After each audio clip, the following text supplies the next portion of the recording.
over to the chair of our budget committee, Regent Albrecht. Regent Albrecht. Thank you, Chair Tuss.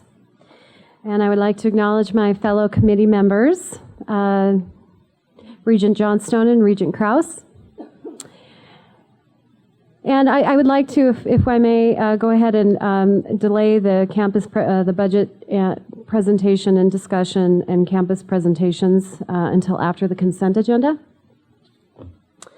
So I'd like to begin with the consent agenda. Are there any items on the consent agenda that anyone would like to withdraw or move to the action?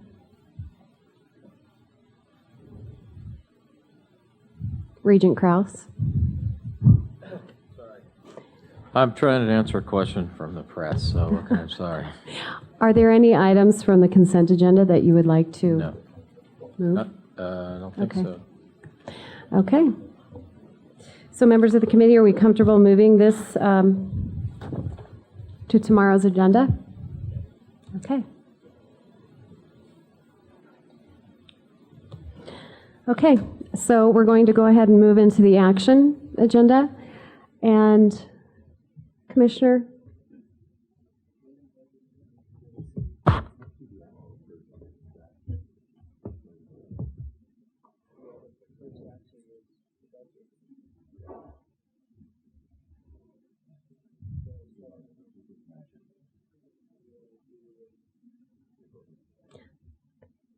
Commissioner Christian, would you like to make some comments? Actually, Madam Chair, I think what we're thinking of doing is we'll come back to this. We won't take action today, so we're just going to go through the action agenda.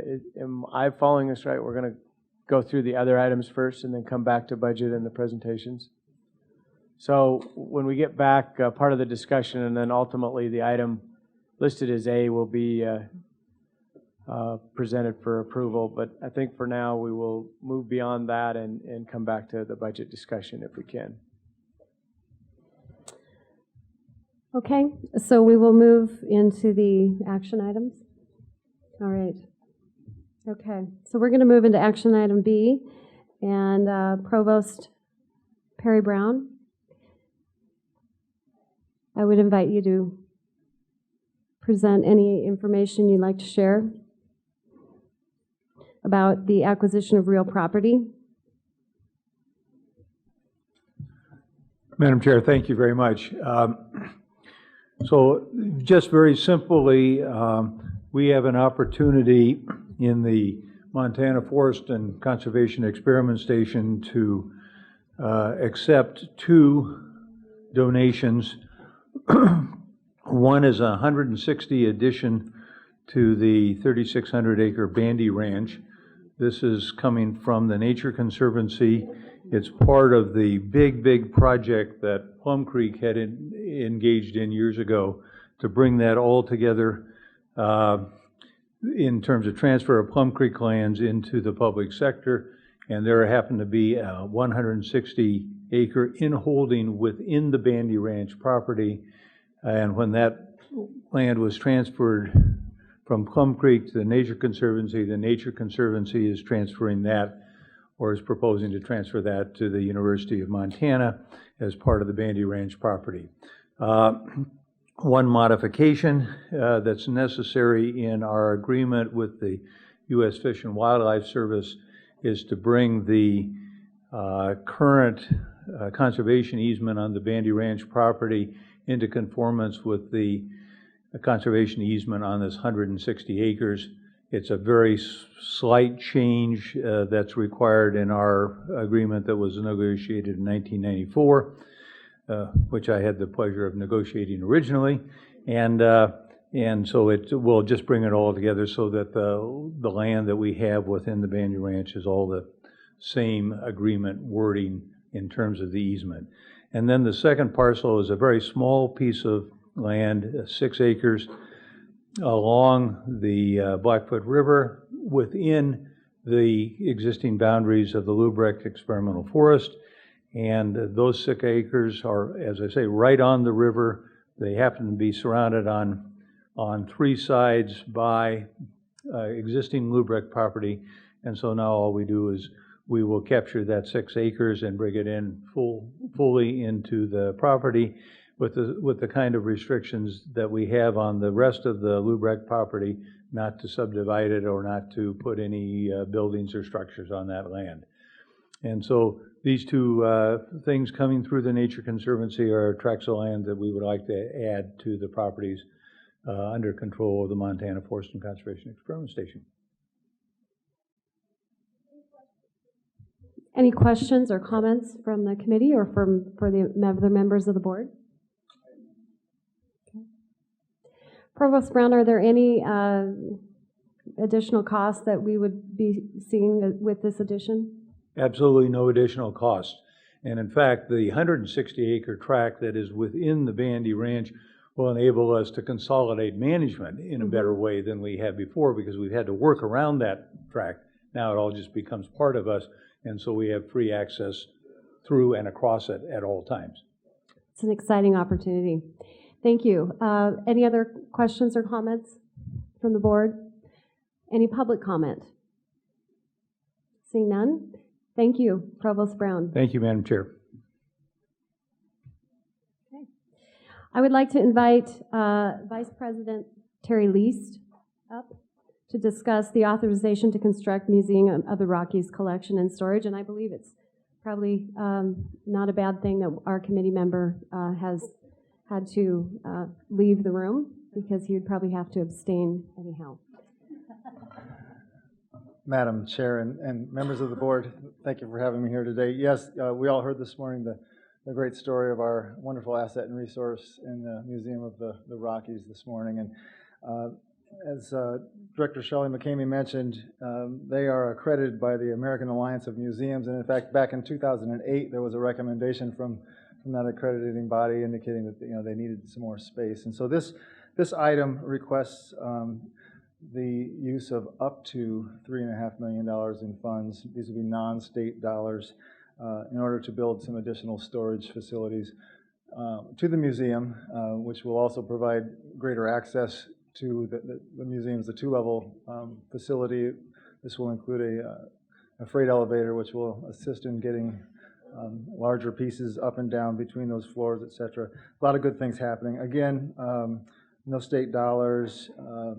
Basically donor funds and reserves that the museum has already.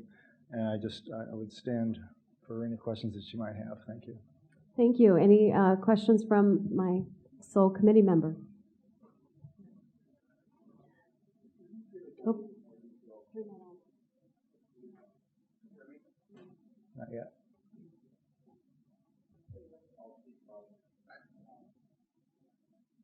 Give us a little bit more detail who owns the building, who will own the building, who will contract, or will the construction contract be with the university or with the Regents? I just want to understand the potential associated liabilities with respect to the project. Yes, Madam Chair and Regent Johnstone, excellent question. So while this facility will be a non-state building in terms of funding and O&M support going forward, no state dollars. It is on state land, and therefore needs to go through our state process. So our facilities folks at MSU are assisting with that, and all of those contracts are managed through our operation and facilities, if that helps. Will funds be available prior to the commencement of construction in an amount sufficient to cover the total construction costs? Madam Chair and Regent Johnstone, yes, that is my understanding. Other than when we say in hand, there will be potentially some debt service involved, funded by, again, these non-state revenue sources to support the debt service going forward. Thank you. Any comments or questions from other members of the board? Regent Robinson. Thank you, Chair Albrecht. I had a question similar to what Regent Johnstone had mentioned, except in relationship to the O&M costs. Are there any? It says in the information here that there will not be any state funding sources used for the O&M costs? How will that work once the facility is constructed? Madam Chair and Regent Robinson. So for these non-state facilities, whether the work is done by our facilities folks on campus or it gets contracted out, the museum will reimburse or pay an invoice just as though we were that outside contractor from the university. So if the university's workforce works on the building, we invoice the museum pays us for that work. If I might add, but as far as once the construction is done though and completed, then any of the operational costs or the maintenance costs that would be incurred afterwards, how will we pay for those? Madam Chair and Regent Robinson, again, those invoices or expenses would be paid directly by the museum, and with, again, non-state funds, I'm assuming that would be from the Museum of the Rockies Incorporated entity. Okay. Deputy Commissioner Robinson? Chair Albrecht, thank you, and members of the board. I just wanted to point out one piece on this particular item. This does require the consent of the governor. The statute that gives the regions the power to move forward with this type of project, and the language in the statute talks about wholly funded by contributions in this particular case. So the governor does have to approve moving forward with the project, and one of the key pieces of the governor's approval is that there would not be any state-funded O&M connected with the particular project. If there is state O&M, that project then does require legislative approval in terms of either funding or authority pieces. So we will, if this is approved by the board, we will forward a letter to the governor seeking the governor's approval to finalize moving forward with this project. Thank you. Any other questions or comments? Any public comment? Public comment? Seeing none, thank you, Terry. Yeah, thank you Vice very President much. Least. And I would invite Chancellor Mark Nook to come forward and talk to us about the authorization to repair and replace Student Union building roof.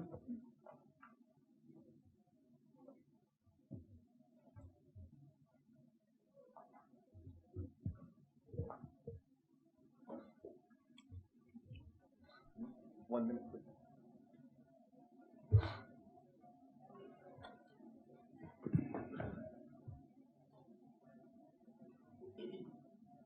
Caught me a little off guard, Madam Chair. I'd like to ask my Vice Chancellor for Finance to answer questions regarding this project. The roof is in very bad shape, and after the last hailstorm, it has to be replaced. So we're going to finance it with an intercap loan. Pretty soon. Any questions from the board? Yes, Regent Sheehy. Were there any insurance funds available to for the roof? It was so bad on its own that no, there's no insurance funds. Other comments? Any other questions or comments? Any public comment? Public comment? Thank you. Thank you.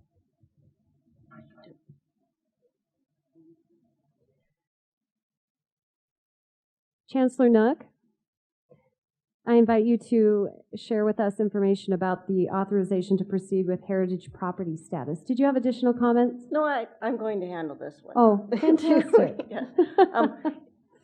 From our facilities director standpoint, it's a privilege to be on that list, and you can actually apply for federal tax money in order to repair and replace and keep it prestigious like it is right now. It's a very beautiful building. Mm-hmm. Any questions or comments from the committee or members of the board? I Regent have Kraus. one. Thank you very much. Does it retain its utility? In other words, you're still using it for the purpose that it was intended to be used for? Definitely. Thank you. Regent Williams. Thank you for being here. I'm curious, is once it's placed on this registry, does that restrict what you can do with the property as far as renovations and upgrades and things like that once it's placed on the Heritage Registry? Yes, it does. You have to keep it in pristine condition, and you have to keep it historical.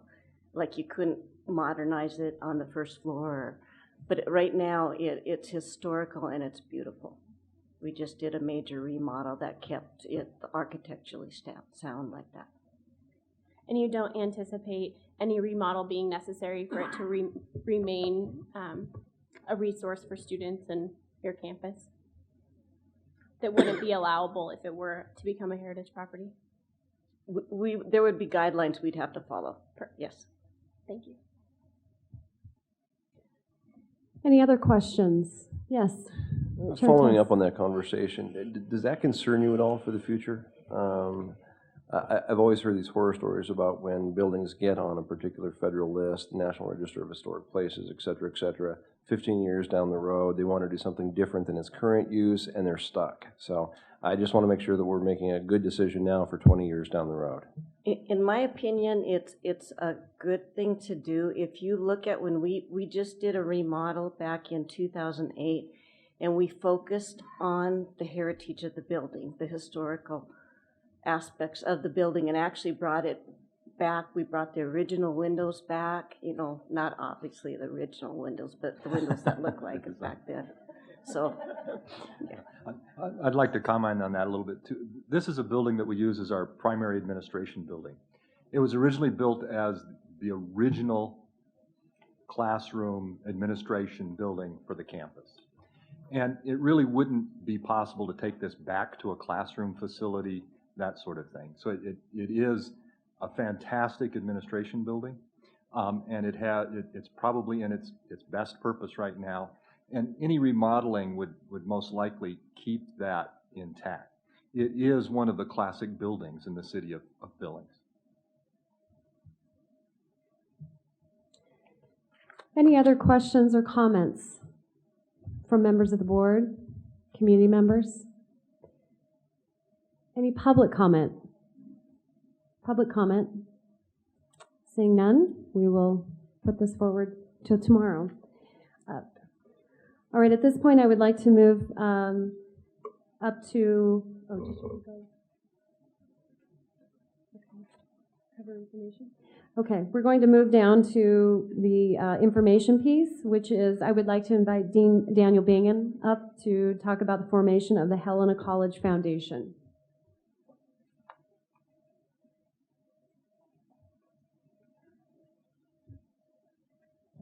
Thank you, Madam Chair and members of the board. Helena College for some years has had a foundation on the records for the college, but it has never really put that into play. So we had the 501c3, they had the name, it had been registered with the state, we had received a federal tax ID and everything, but nothing really moved forward. And this has probably been on the books for a good 10, 12 years plus that I can, when I go back to the documentation that I can find. Anyway, within this last few years, we have moved forward to actually create and put into play with a board and bylaws a foundation. And so that's what you're seeing here is the formation of a Helena College Foundation Incorporated. We have gone through and spent some time with the Commissioner's Office with the University of Montana to make sure that all our documentation is in place, including the operating agreement, which you also see in the documentation here. We have a 7-member board in place. They have gone through and created their structure. They're in the process now of looking forward to getting their bank accounts taken care of, and then things moved over in accordance to that particular foundation. We do have money that sits in the UM Foundation because we didn't have a place to really receive it or to move it around. So we've had finances in that area for quite some time. Now we just want to make this official, move forward with it. We have several gifts out there that are waiting for this to be in play so that we can take that in. was just telling President Engstrom we found him a new airplane that he can start flying if he would like. That will be a part of the gift process within our new foundation. So that's where we're at with this, Madam Chair. This is an information-only item, but certainly if you have some questions of Dean Bingham, feel free to ask those now. Thank you, Dean Bingham. Thank you. Oh, I'm sorry. Go ahead. Regent Robinson. That's okay. Not so fast, Dean Bingham. Thank you, Madam Chair. It's much more comfortable sitting down, Madam Chair. We won't keep you up long. I think this is great to finally get in place, to put in place. I know, like you just mentioned, that it's been around for a while, but it really needed the legs to be up and working. And so thank you for taking it on and putting the wheels underneath of it. Question I have, and there's a couple things in here that relate to the interaction with the college itself. It seems to be it is a nonprofit, a separate nonprofit, and I understand that. But my concern sometimes with things like this is that if there isn't a strong connection with the college, obviously it's connected with the purpose of the college and raising funds for the use of the college. But other than seeing that there's some disbursement to the college, I'd like to hear how the two are going to interact with one another. Sure, Madam Chair and Regent Robinson, that was a concern of ours, and so we didn't quite know how to make that happen, and we went to the University of Montana, and actually the operating agreement that you see before you was stolen from the University of Montana Western. And we took out a couple pieces of language that was suggested by legal counsel to make sure that wordage in there provided at least that connection, but a separation at the same time and an operating process to happen. So that board knew what their responsibilities were in reference to the institution. And the board, and if you take a look at the bylaws on this, you would see that the board has to operate within the guidelines of what would allow them to go out and fundraise for the benefit of the institution through scholarshiping and facilities, equipment, things like that. That's what that board is required to do by their bylaws. The operating agreement just sets up the connection between the foundation and really connecting to the Board of Regents and makes that work and allows them to do their job. If I might add, I would just recommend, and it doesn't, maybe it speaks in another document here, how often the foundation would present either annual report or whatever they're going to do. So especially as it starts up, to really understand how this is operating and how it's working. Because again, some of the things I've seen is that if you're too independent, you lose sight of what you're there for. And that autonomy can really take you off track. So sure. I would just like to hear back from the foundation development and their board chair how this is working in the near future. Sure. And Madam Chair and Major Robinson, I believe, if I'm not mistaken, the policies of the Board of Regents require that all foundations to report back to the board on a yearly basis, and we'd be happy to expand that report as you might want. Regent Williams. I have sort of a general question, and I'm not quite sure who to direct it to. I'm curious what sort of the best practices are with some of the smaller institutions and foundations, and if it's customary for those institutions to have their foundations, or if it's customary for them to be embedded. And I'm just curious if there's a benefit of scale by being embedded into a foundation, or whether the best practices suggest that they be separated. I'm curious on that. Well, Regent Williams, I think that's a great question, and perhaps you could elaborate on that, Dean Bingham, with regard to why you chose to go down this road to be separate. Sure. I would love to do that, Madam Chair and Regent Williams. The state of Montana, if I'm not mistaken, the tier community colleges all have foundations attached to their institutions. I'm not aware of Great Falls having a foundation separated or possibly. Okay, it's part of MSU. So as far as the university system and the affiliates, I think the Helena College would be the first to have its own foundation as a standalone accredited institution. One of the reasons that we decided that this was a good thing for us is because our community was asking for ways in which they can specifically donate and work with the college, and they felt that this would give them some ownership within their community to have that foundation to go out and fundraise and specifically identify their scholarshiping money or their donations that could go towards directly to the institution, and that they would have some control in regards to that. And really, the community came forward and said, we would like to see you get this going in earnest, and also with that, put together your alumni association so that we can be more a part of the college in that particular respect. Thank you for elaborating on that. Sure. Any other questions or comments from Dean Bingham? Thank you. Chancellor Blackadder. Chancellor? I can Thank you talk for to your you right patience, next to you. I'm Dean sitting Bingham. next to you. Well, I was going to say something. You know, one of the things that we have a foundation. We have about 32 million or so that resides in that foundation. I think, you know, Bozeman's maybe 150 and 80 or something at Missoula. You know, those are the kinds of numbers. And there is some advantage of being associated with a foundation of a bigger organization for investment purposes. Mm-hmm. But that's a different topic than a foundation for your institution. And our institutions, foundations, people typically give because they have an incredible amount of loyalty to a particular place.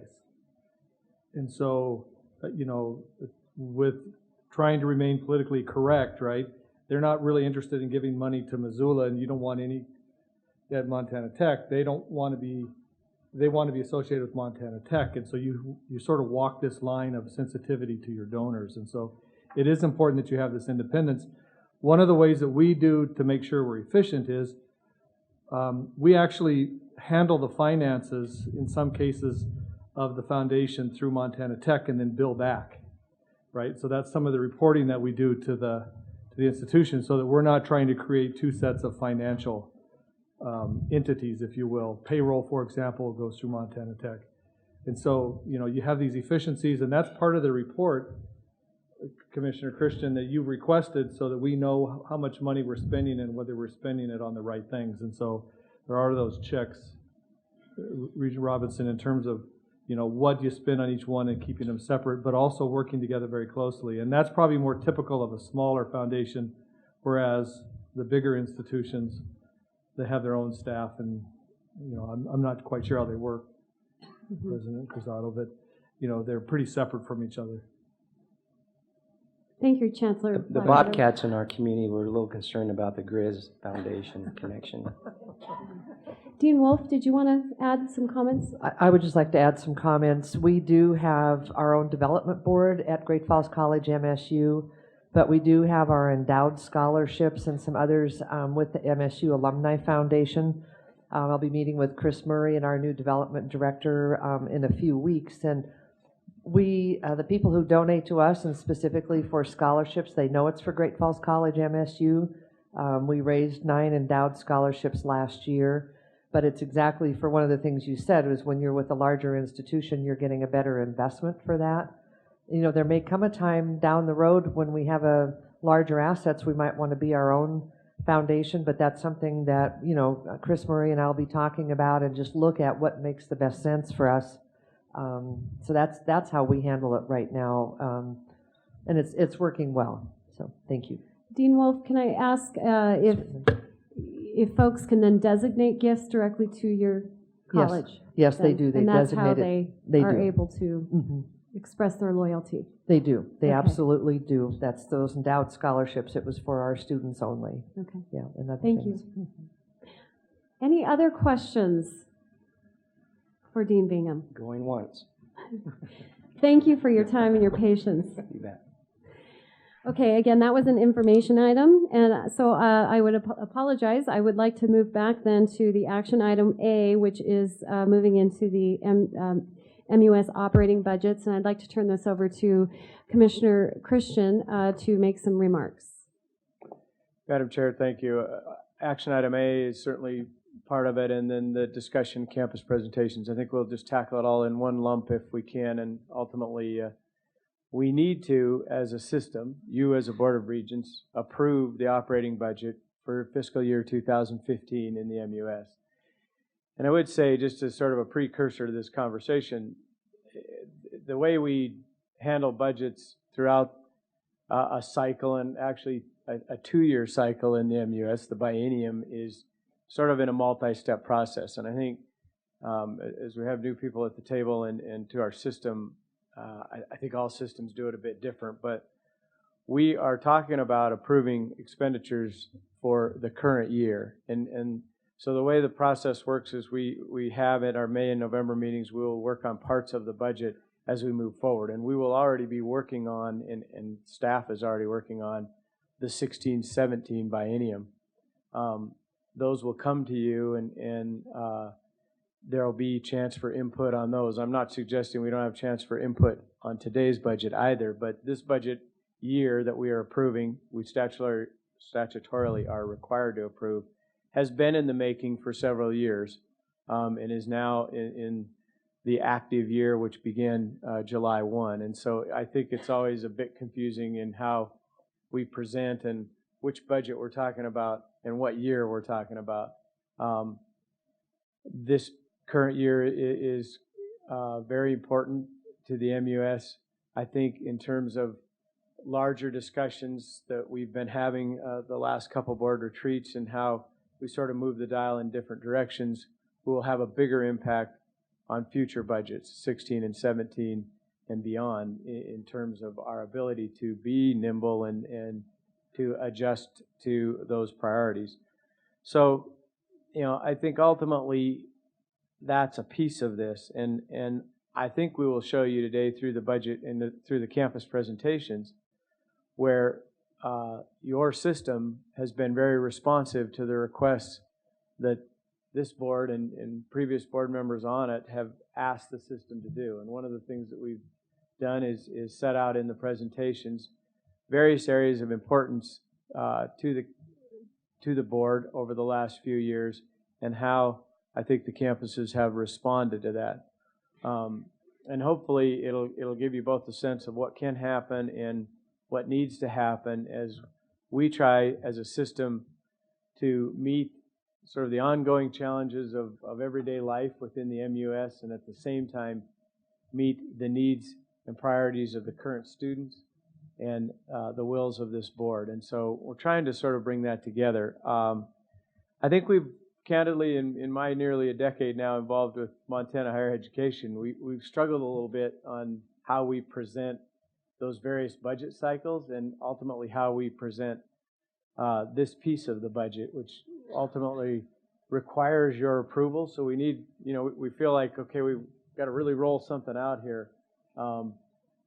But it's kind of odd because it's something that's been in place for a while, and it's been something that we've worked on for a while. And it is what is currently funding the MUS. And so I think we've tried to take a little bit of a different look. And I asked Tyler Trevor a while ago to really kind of come up with a different approach of how we present this. And one of the challenges I think we've had is, we have different accounting systems throughout. We are working toward, I don't really like the word standardized, but we're working toward making those more uniform across the system, but there are still things that we do slightly different. And clearly that's the case when we start talking about community colleges and the different sectors within our own budget. And so it's always been a bit of a challenge to compare apples and apples. And what we've done then is rolled much of this presentation up to a system level. And as you looked at the posted items, and certainly will be after the fact, you can dig down through the data and get individual campus information. But we really tried to compile, and have asked Tyler to as kind of a system and data level to compile the trends and the systematic information so you can get a good view of what is happening at a system level and where those trends are taking us, which is ultimately the budget that you're fiduciarily required to approve is a system-wide budget. So that's where we kind of feel like we're going to head today. It hopefully will be a bit of a visual look at where the budget is. I would certainly encourage you all to stop us or interrupt us along the way. I think it's a learning process for us and one for everyone around the table at the same time. And so if there's questions, stop us. We'll try to answer them as we go. We'll work through some general information on the budget and then go to these campus presentations that I just discussed. So if I may, Mr. Trevor, we would ask you to show us through the budget. Madam Chair, members of the committee, good afternoon. Probably about 99% of the time before any presentation I give to the Regents, I like to say, this will be brief and painless. This one will be long and arduous. I apologize in advance. Regent Krause, you're probably going to want to get some coffee. All joking aside, that's just the opposite of what we're trying to do here. This microphone makes me feel like I'm at a high school football game. As the Commissioner indicated, we want to make this visual, longitudinal, and from a system perspective. I've provided the link online. It's there and live right now, so if you go to the committee meeting, you can click on this. You can follow along on your own laptop. I recommend that you do that. It's easier to see unless you have that small screen in front of you there, and you're pretty well off. So we've split this into 4 topics, and I really do want to encourage the members of the committee and the Regents to stop me and ask questions. I may not be the person that answers them. Deputy Commissioner Robinson clearly is the guy with the knowledge and the history here. Our Commissioner, very knowledgeable about the topic, being a chair of the Regents and a chair of the Budget Committee. So I feel very much at ease in the fact that I'm not the only person here responsible for these answers. I'm just sort of the tour guide. So with that said, the 4 topics. The first topic is, we'll just start with a MUS history, a timeline, our current initiatives, just to sort of frame the budget. What is it that the operating budget goes to, and what is it that the Regents are on your main menu of topics that we review at every Regents meeting, and what we gauge and strategies we use to make progress. And then a budget profile. What do we look like? What do we look like over time? What does it look like? What is the best mechanism for describing the budget in the university system? Followed by some metrics. And the metrics are historical. The metrics are also useful in getting you acquainted with the various revenues and expenditures that we analyze. And then that's followed by what Clay wanted me to call board directives, and I've still resisted to this point, and I'm calling them the road ahead. I don't know why, because a lot of the things we're working on are actually doing it right now. It just made it sound more interesting. So that's the glass half full portion of my presentation. The road ahead at the end, that's where we hand it over to the campuses, and that's where you get to hear the really interesting stuff. So with no further ado, we'll go to the next slide. And I actually lied, because when we hit the next slide, it wasn't part of the topics. It's the strategic plan, and that's what it's all about, is the strategic plan. And so I couldn't go any further without stopping here for 2 seconds. And whenever in trouble and asked a question about the university system, I always take this Sheila Stearns approach and go back to the 3 components of the strategic plan. We are about access and affordability, workforce and economic development, and efficiency and effectiveness. If you remember those 3 components, you will always survive any question. At least I have so far. In all seriousness, the Commissioner and I just had the opportunity to talk to Education and Local Government Committee about the strategic plan. They see our strategic plan as something called shared policy goals. We've had the same strategic plan, shared policy goals with the legislature since 2000, 2006. And we share the same metrics. They call them accountability measures, basically. We call them our strategic plan. We melded them together, and this is a great thing. We have something going on with the legislature that most states could only dream of. Unfortunately, we lose engagement here and there with the legislature as new members come on and off. But this current group made a recommendation in the interim committee to take a good, hard look next interim, following the next legislative session, and recompose a group called PEPB. And maybe not call it that. PEPB stands for Post-Secondary Education Planning and Budget Committee. And it used to be made up of a couple regents, a couple legislators, and it was a subcomponent of the Education and Local Government Committee that you're going to see basically were the creators and the foundation of the MUS strategic plan, and kind of measuring it and moving it forward throughout the interim. And that's a really good, encouraging note. Both the commissioner and I were very encouraged as we left there in the fact that these legislators have true interest in this, and we have a mechanism already in place to embrace that, and it's a great way to refresh our strategic plan. So we've had the same plan since 2006. I don't think very many states or organizations can say that, and that's one of the reasons why we're able to do that, is that we get this external buy-in from the legislature. Okay, next slide. The 20-year history of the MUS system initiatives. I'm the lucky person that gets to describe that, and I will not take credit for most of it. This is, for those of you that remember, from 2006, a paper that Sheila Stearns handed out at a board retreat. I've taken it and just made it more graphically presented. But I want to just kind of incrementally walk through some of this, and it gives us kind of an all. It lets you connect some of the dots, and so I think it's just easiest just to start. In 1994 was the restructuring of the Montana University system. I wish I could have only been here for that, because I can only imagine some of the discussions that must have taken place. Very interesting. Talk about a rich history. That's when the campuses split into the Montana State University system side and the University of Montana side, and were renamed, and we became a system of higher education.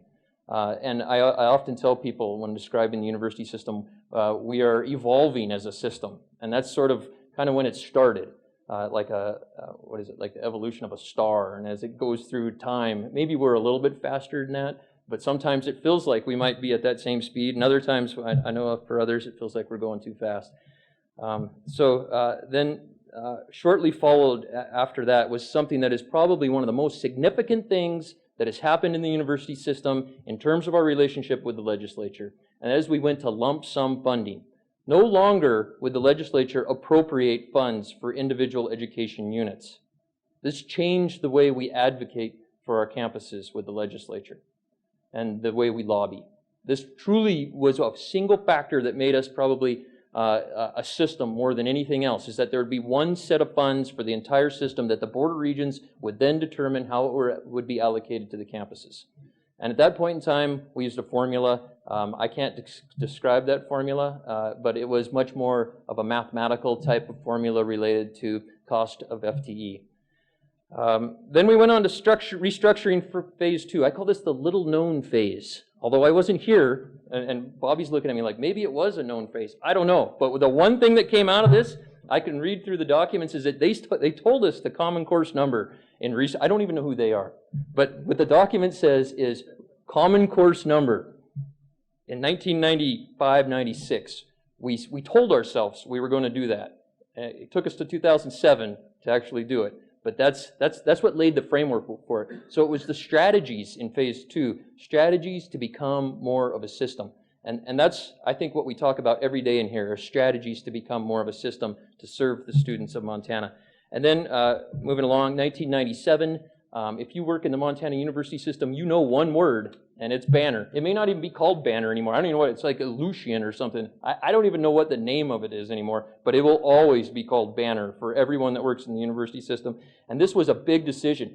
The University of Montana already was, that's their information system. The system that enrolls students, keeps track of employees, and keeps track of your finances, your accounting system mixed in with your registration system, basically.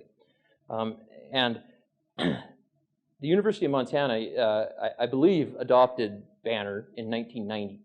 And had already had it for almost 10 years. It was one of the first institutions in the state, in the United States, actually, to go forward with SCT Banner. And so the MSU, for whatever reason, didn't, something came to head in 1997 where MSU was either going to choose to join the state, and it kind of got presented to the whole MUS then, join the state in the implementation of PeopleSoft, which was kind of the competitor to Banner, or choose Banner.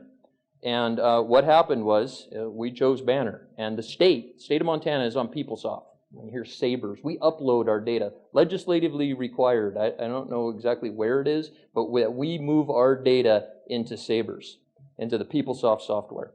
That we made an agreement to do that. So that determines a lot of our business practices. How you enroll students are actually driven by your information system at times. And so 3 years went by and we found out, man, we don't have access to the data. So a bunch of smart IT guys got together and said, what we need is a thing called a data warehouse. And we funded it with $3 to $4 million, I believe, of student computer fees.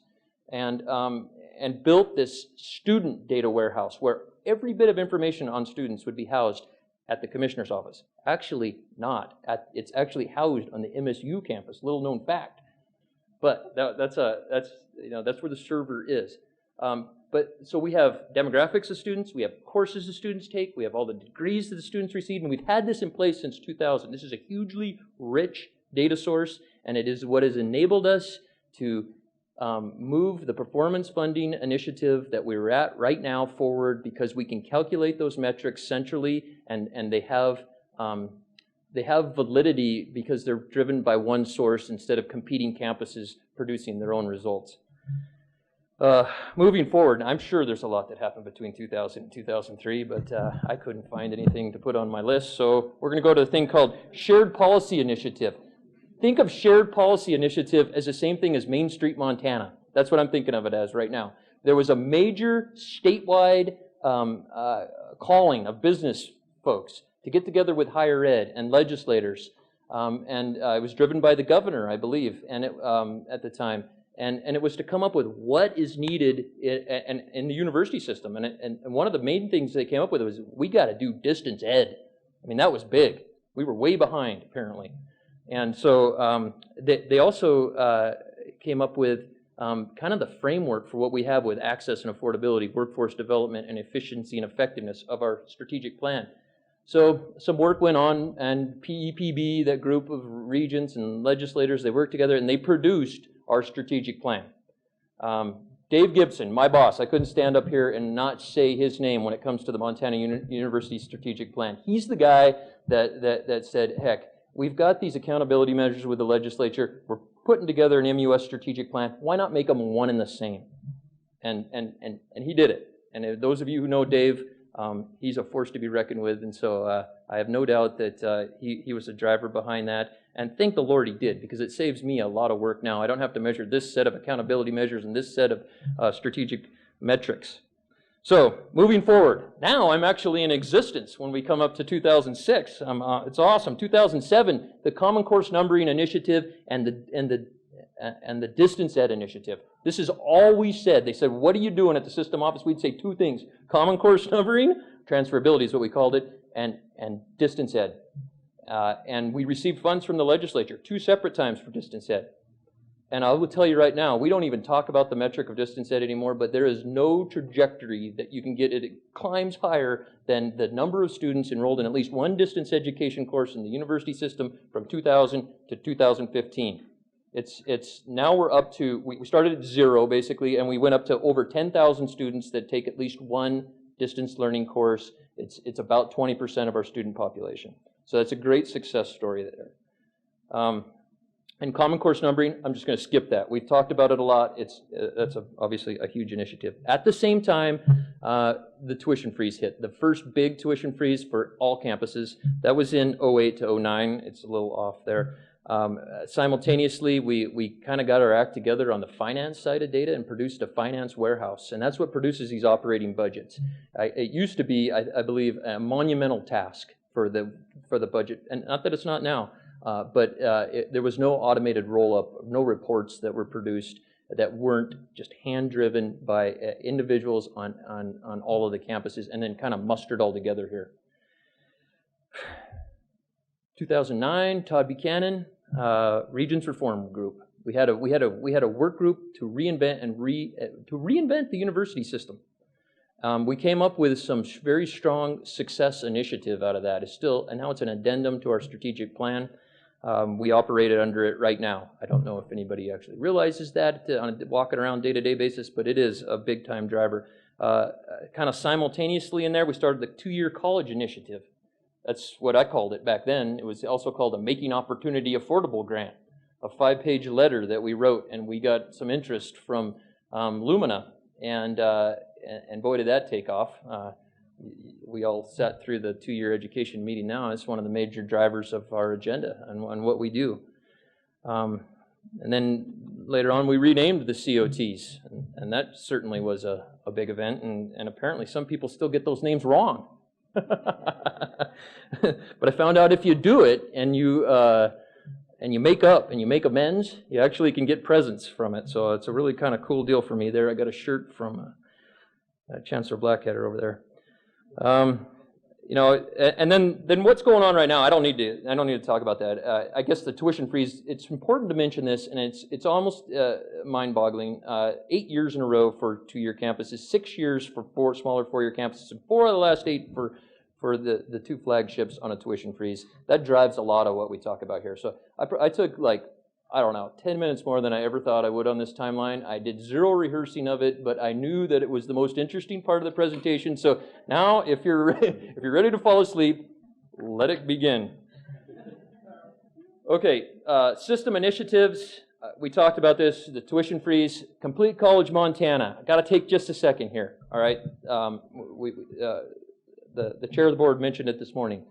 Performance-based funding driven by that initiative. Developmental education reform driven by that initiative. Dual enrollment. I would put veteran success under that as well. Math pathways. Give people a map. Use student advising systems and technology to better guide students. And then finally, measure this. Measure your progress in time to degree. Measure your progress to meeting the governor's goal of increasing the percent of the population from 40 to 60. That 40 to 60 moves really slow, so you're going to have to use these other metrics along the way to show that you're making progress. We have a fully completed Complete College America, under the auspice of Complete College Montana, set of progress and outcome metrics down to every single campus level. I could take the rest of the day talking about these. I'm not gonna. But I also want to make sure that everybody is fully aware of the mandate from the legislature. I consider it a mandate. It's a Senate joint resolution that suggested that we measure college completions. That if the governor is going to lay out, that this population needs to have 60% of the population with a higher education. Well, who's going to drive that? Number one, it's going to be the university system. We better get some metrics. We better be able to show that we are making progress towards that, even when that percent only clicks up by about 0.5% a year, because it's very difficult to move the population in large chunks. That's there. We have it in place. If anybody wants to know what the system office measures in terms of progress and outcomes of our students and our completion agenda, that's where you go. That's it. I love it because it's a single answer to that question. The research initiative talked about it. We are all fully aware that our system has come out front and said we need to leverage state money to produce more research and drive economic development. Student success initiatives, we have a bunch of them. Some of those that stand out, veteran success, without a doubt. We received $1 million from the legislature to ensure we are a veterans-friendly system. Prior learning assessment, it's cutting edge, but it's something that is coming up, and we certainly have a foothold in some areas on that. Military experience is one of those areas. We talked about EverFi and the alcohol and sexual assault training and the financial literacy and the TAC grant, to name a few. So, that's one quarter. the budget profile.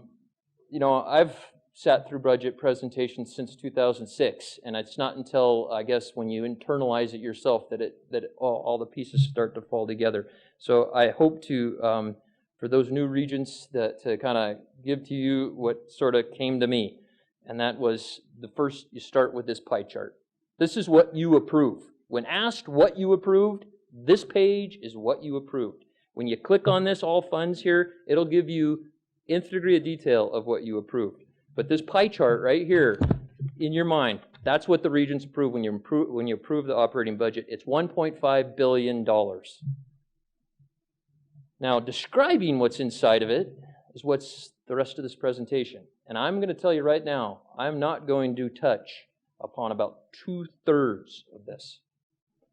That the primary area we're going to focus on is that blue big area down below called current unrestricted funds for the ed units, the education units defined in the Montana Constitution underneath the Montana University system. And the easiest way to explain what those ed units are is all the campuses that you know except the community colleges. The 3 community colleges are in their own pie of their own over there. They have all funds of $53 million. They have their own current unrestricted too. I'm going to show you some operating budget metrics for them at the very end of this. But from this point forward, as we move forward, we're talking about all of the campuses except the community college, and we're talking about the current unrestricted funds. Current unrestricted funds, and this one is I'm going to hit on 100 times, is made up of state appropriations and tuition. It's what drives the educational, if you think about what pays for a faculty member to teach in front of students, this is it. This is the educational operational funds. There's budget definitions there. I'm not going to click on those. There's a very detailed all funds spreadsheet. I'm not going to click on that. But as we move through this presentation, there will be links to individual campus information and system roll-up sheets. I'd be more than happy to go down that route. If you have any questions, stop me and let's talk about it. Okay. I'm going to slice and dice this chart more ways than you thought possible. So I'm going to start with this first one right here. Ed units only. Remember that. It's current unrestricted funds. This is state appropriations portion of the current unrestricted funds. This is in regular dollars, the amount that we received from the legislature starting in 1992. And the first time, when you first see this chart, I don't know, the first time I realized this, that the university system actually received $1 million less from the state in 2004 than it received in 1992, that there were 12 years of declining state appropriations, basically. I was astonished. But when you start to learn about the history of what went on there, it starts to make more sense, I guess. And then you see this rise, the tuition freeze era.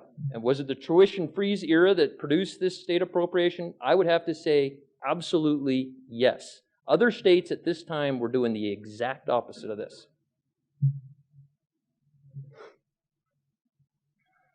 So as we move forward, I'm going to start to create this profile, first based upon state appropriations, then based upon tuition, then based upon state appropriations and tuition. Then you bring enrollment into it. Those are the primary drivers of what I guess I'm calling the budget profile. So next, for every slide, we're going to take a look at it in inflation-adjusted dollars. So just think of it as 2014 dollars. Wipe out inflation, and all dollars are the same as they are right now. And you look back over time and you say, okay, how did that change the chart? Well, it sort of made it a steep decline right out of the chute, and then it looks like pretty doggone flat all the way across, except 2 basic eras, which were the 2 full tuition freeze points, the 08-09 and the 2014-15. No big surprise. During the tuition freeze era, when we got full tuition freezes, there's a $50 million increase over the biennium to pay for the pay plan, to backfill for inflation, and to ensure that we did not need to increase resident student tuition. So it's not a surprise on this chart that you would see that those are the 2 high years. But keep an eye on those years as we move forward. I'm picking up speed. State appropriations per resident student FTE. So now we bring in the enrollment portion of this. just state appropriations still. You take the dollar amount, you divide it by your resident student FTE. Ed units only, and you can see what's gone on. In 1992, it was about $5,000 per student.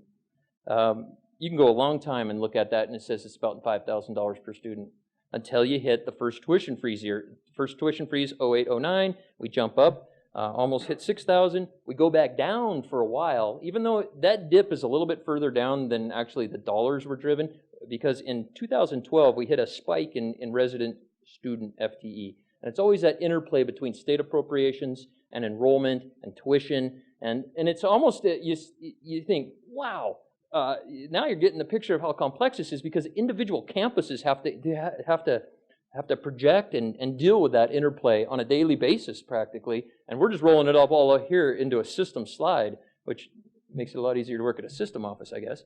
But it sort of bewilders me how complex this could be. Now, we go to the next slide, which is the same thing, state appropriations per resident student FTE, but it's inflation adjusted. And what do you see now? You see a downward slide all the way till 2006, about, and then you see these basic two humps again. It goes kind of flat and then two humps, tuition freeze.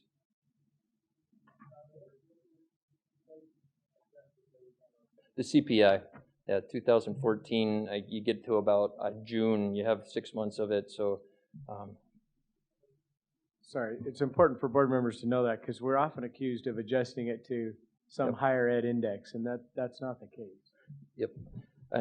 Often the higher ed index uses a higher percent. It's weighted because, and it's valid, 75 to 80% of our expenditures are related to people, and that's different than the CPI.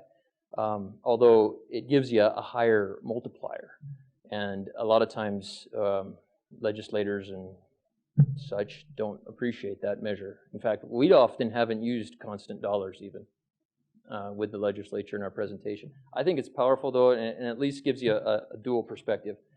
The next slide switches us over into that tuition revenue zone, and I don't want to get into it too much, but I'm bouncing around here between budgeted tuition and actual tuition. The reason why those other slides are like they are is that the legislative fiscal division produces them. And so we use the exact same numbers the legislature's using. So this is the first slide I used where I'm not using the exact same data. I'm using actual tuition. And I can because it relates back to our BUD 300, and we could click on that and we could see the detail. If you take a look at this slide though, so it splits it between resident tuition and non-resident tuition. Let's just start in 2005. 59% of our tuition revenue was produced by residents. And then over time, that relationship starts to change. And it's almost flip-flopped. And now the non-resident student, we're budgeting for 52% of our tuition revenue to come from non-residents. And there's two reasons this has occurred. One is non-resident tuition amount, rates, have been allowed to increase over a tuition freeze era. So they've grown. And at times, I mean, I don't know, we could have campuses tell us, it was a 7% increase maybe, So if the market would allow it and the campus felt like they could, that was a good decision, and basically, they defend it in front of the regents, but okay, do it. And then also, it's been a steady increase area. We've not seen the slide off that we've seen in resident students. I'm going to show you a chart on that in a second, so just kind of keep that thought. So now we combine them together. You finally have it, the current unrestricted funds. I know you've been waiting for it.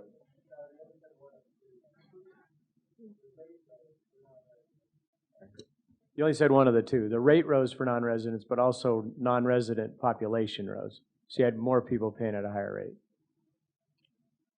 I thought I said that. All right.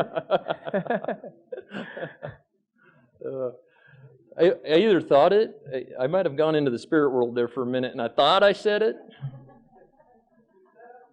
Okay, all right. Okay, the current unrestricted picture. So back to 92. Just as a side note, people always say, why do you start with 92?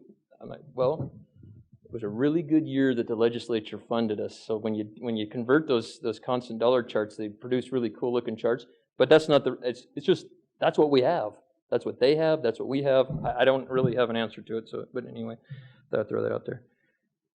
So you take a look at the current unrestricted funds. The light blue is the tuition revenue. You can see the growth of it. I mean, really look through the flat era. If you just focus on those dark blue, it's kind of hard to do, but if you just focus on the dark blue and you think, oh man, that's flat, but then you see that growth of the tuition. That's what we did, is that we had increasing enrollment. That's one reason we had more tuition revenue, but the other one is we're backfilling for absolutely no dollars new from the state. I mean, one thing new, one piece of software, one increase in inflation, pay increases. Think of that. You gotta have money. So it's the tuition that did it. But I kind of box this off now, though. And so let's see the 8 years of the tuition freeze are on the right, and then the 8 years that preceded it are kind of in that gray zone there. And just compared revenue increases.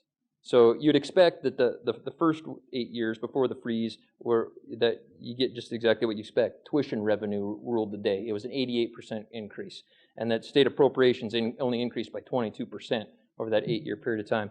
Then you look at the next slide, and this is the conventional wisdom: is that during the tuition freeze era, the tuition revenue is not going to increase.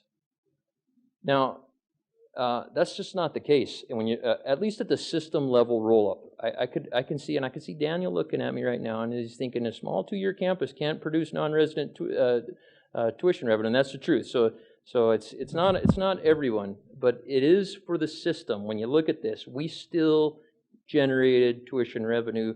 Of course, we had the state appropriation increase, and our overall increase was 40%. So that's sort of a theme you start to see here. And if you go to the next slide, it's a really boring one. It's the constant dollar one. It shows an increase. So I'm a legislator, and I say, hey, man, why is a university system increasing their costs so much? I look at these charts from 92. All they do is go like that, even when you adjusted them for constant dollars. Well, President Ingstrom's defended this for a long time in the legislature, and it's a difficult. It's not like we've had a single answer for that. It's that, yeah, higher education costs have increased. We have more compliance. We're trying to compete nationally. There's a whole host of things that combine there. But in the next couple of slides, I'm going to unwind that a little bit. And so think about that question when you're thinking, people jump you and they say, hey, over the 20 years, you guys had like a 300% increase in expenditures. Well, not quite. When you look at the cost of education, so look at it this way. Inside that slide is still non-resident enrollment and non-resident tuition revenue. So let's first split that and enrollment. So now we're going to take in consideration enrollment, because we had enrollment increases over this year, and boy, we had them from 07, 08 to 2012. And this slide has a lot of pieces going on here, but I guess the number one that you need to pick up on is in 1992, the state supported 77% of the cost to educate a student. And that's what this slide is. You could say this is current unrestricted funds per student FTE, but your neighbor is not going to understand that. If you said, what does it cost to educate one student? The cost that combined from the student pays and that the state supports them. That's what this slide is right here. And in 1992, it was $5,400. In 2015, it's $12,500. So, but a lot went on during that time. A lot of enrollment dynamics and a lot of tuition rate dynamic between non-resident and resident students. You certainly can see the enrollment growth era is where it dips there. And again, you start to see those two peaks on the tuition freeze eras. So switch over to over to the constant dollars. This certainly flattens it out. And now we go from $9,000 cost to educate a student to $12,500. That's a little bit more understandable. Oh, you increased 37% over that amount of time. We know that since 1992, the word outcomes assessment was brand new then. How much time do we spend talking about outcomes assessment now? And that's just the first one that pops to my mind. You got to have an institutional researcher now. You didn't then. So it's a different world in compliance and reporting, and not to mention innovation and technology. So at the far end of the chart, though, I guess the piece that you need to pick up on there is that 39% of the state, the state's picking up 39% of the cost of education in 2015. And that's a big increase for us. That was up from like almost 35% at a low in 2013, which would have been our all-time low. So again, tuition freeze era helping us out on the state appropriations side and the state percent share. Now, the next two slides, you're not going to see these anywhere. This is a one-of-kind analysis from the Office of the Commissioner of Higher Education. This is what we call resident student revenue. Resident student revenue, state appropriations plus resident tuition. So now we're just down to what the state's providing is a state and in their mind, to educate resident students. You go out and get the money for non-resident students, divided by resident student FTE. Changes the picture a little. We go from about 6,000 to about 11,500, 90% increase. Still pretty up there, you know. 50% of that. Okay, so from 2000, you might question, well, man, you must be jacking up resident tuition. Oh no, 2004 to 2015, we only had a 50% increase at our flagship campuses. I put those up against any other state in terms of a 10 years period of time and increase in tuition. So then the final slide here, and I get off my soapbox, is resident student revenue.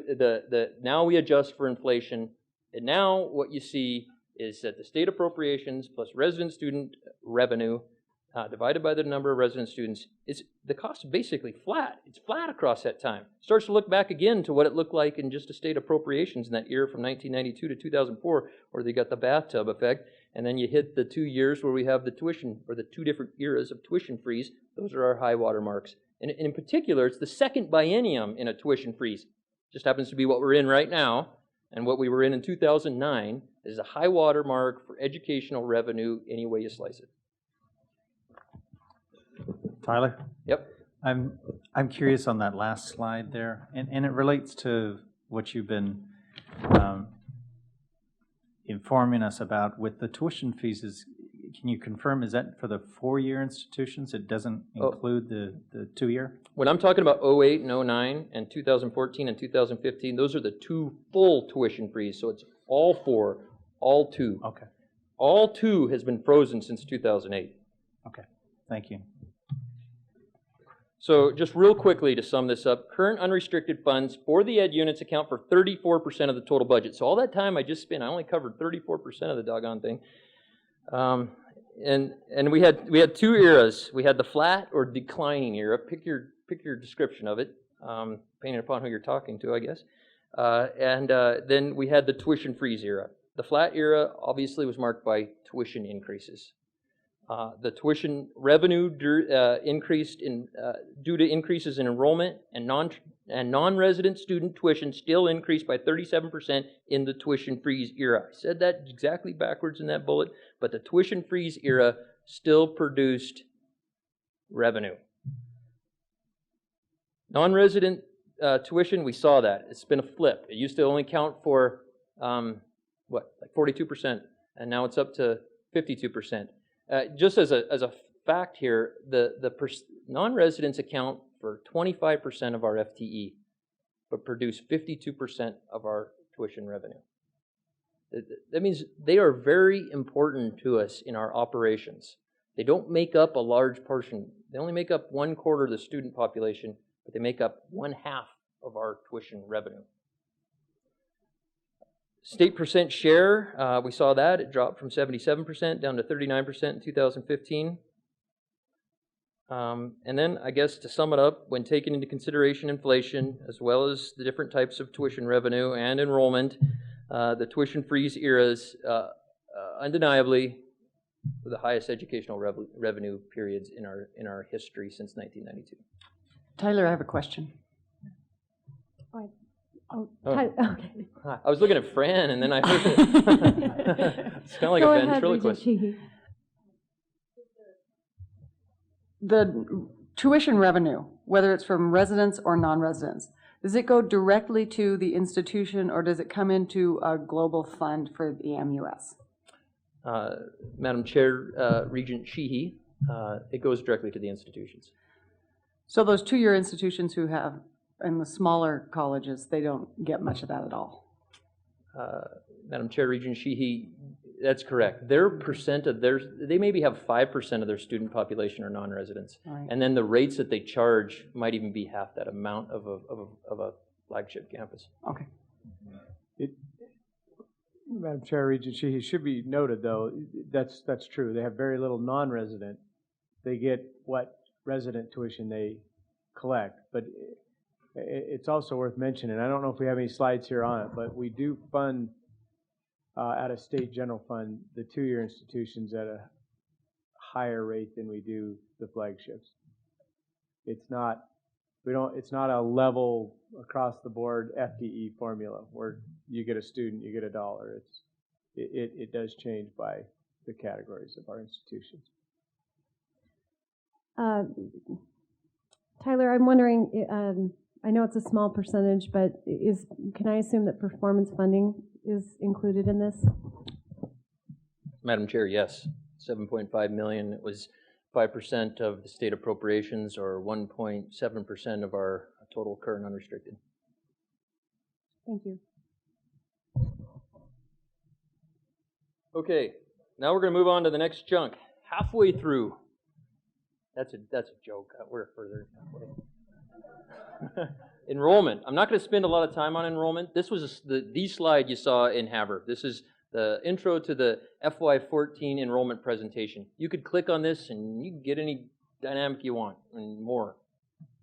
Remember our student warehouse.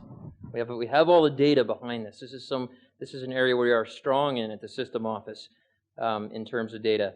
I'd go to the next slide though, because since we stayed on that track of just looking at the ed units, let's just look at the ed unit roll-up. That removes the community colleges from this.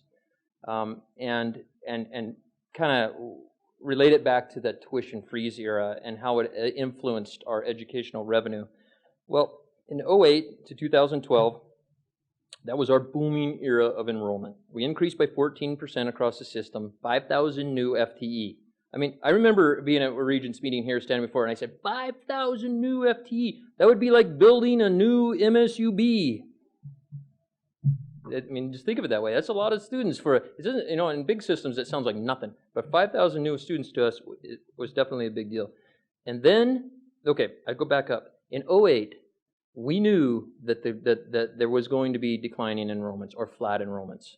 We knew it because of the high school pool, and we knew it because of the makeup of the university system. Our university system is heavy on traditional students, 18 to 21-year-olds. Those, and when you compare us to other states, at one point in time I did this, and what percent of your enrollment is 25 years and older? We were like somewhere 46 in the nation lowest, and that non-traditional students don't find access back to our system quite like they do in other states. And it's no big surprise. And in 2008, our two-year system was not the system it is right now. And even now, our two-year system in comparison to, I worked in a state where 60% of the enrollment was at two-year education. Night classes of 12,000 students a year. I mean, this is, so that's not a big surprise. So you can take a look at the dynamics here. You see that resident students can continue to rise throughout this whole chart. It's pretty hard to determine just by looking at the colors there, but we're budgeting for an increase in non-resident students of 81. Not a lot.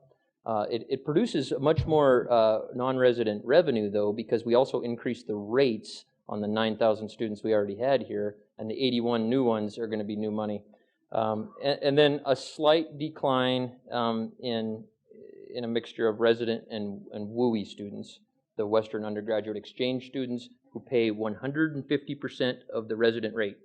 I just want to make sure everybody is aware of that definition.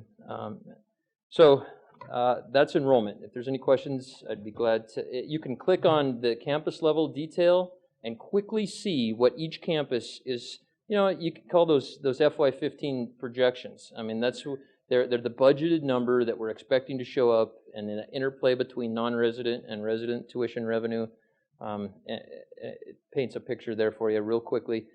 But if no one wants to go there, I'd just soon go on to the next slide.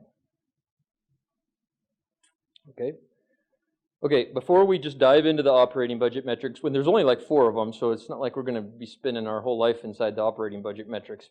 I have to put this slide out here because this slide spells out to you what's happening with our current unrestricted revenue. And it's the basic components of it. Throughout, we've looked at gross revenue. It means that what we waive, $40 million we waive in students' tuition and fees is included in here. There's a different type of analysis we could do with net tuition, and we certainly will in the future as we produce more of this type of information. But overall, what do you see? Resident tuition revenue is projected or budgeted to be flat, slightly declining, but not even by 1%. Non-resident tuition revenue projected to increase by 4%. Total tuition, when you put those together, it's $5 million increase, 2%. State appropriations is where we're getting the bulk.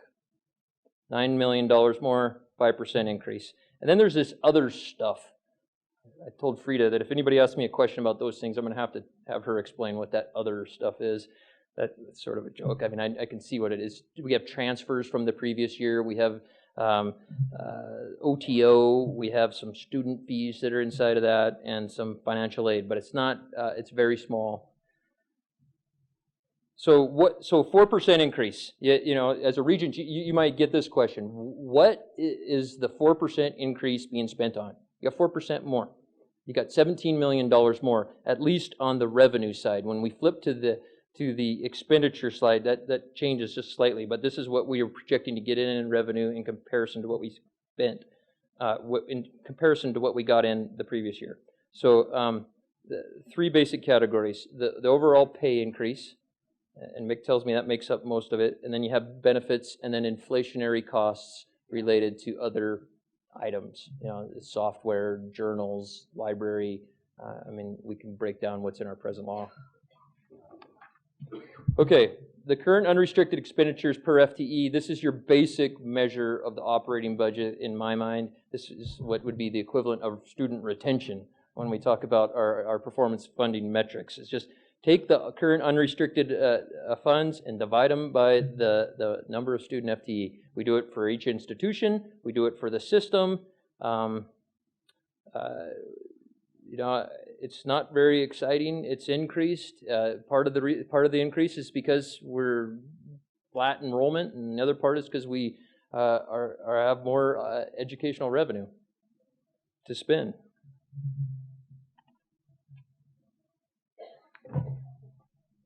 The next slide is a little bit more exciting. This will tell you, in terms of expenditures, where we spent the funds. These categories are universally used throughout all higher education. You have instruction, your research, public service, academic support, student services, institutional support, operation and maintenance, and waivers. It says waivers and scholarships, but that scholarships only made up about 5% of that total, so I just call those waivers.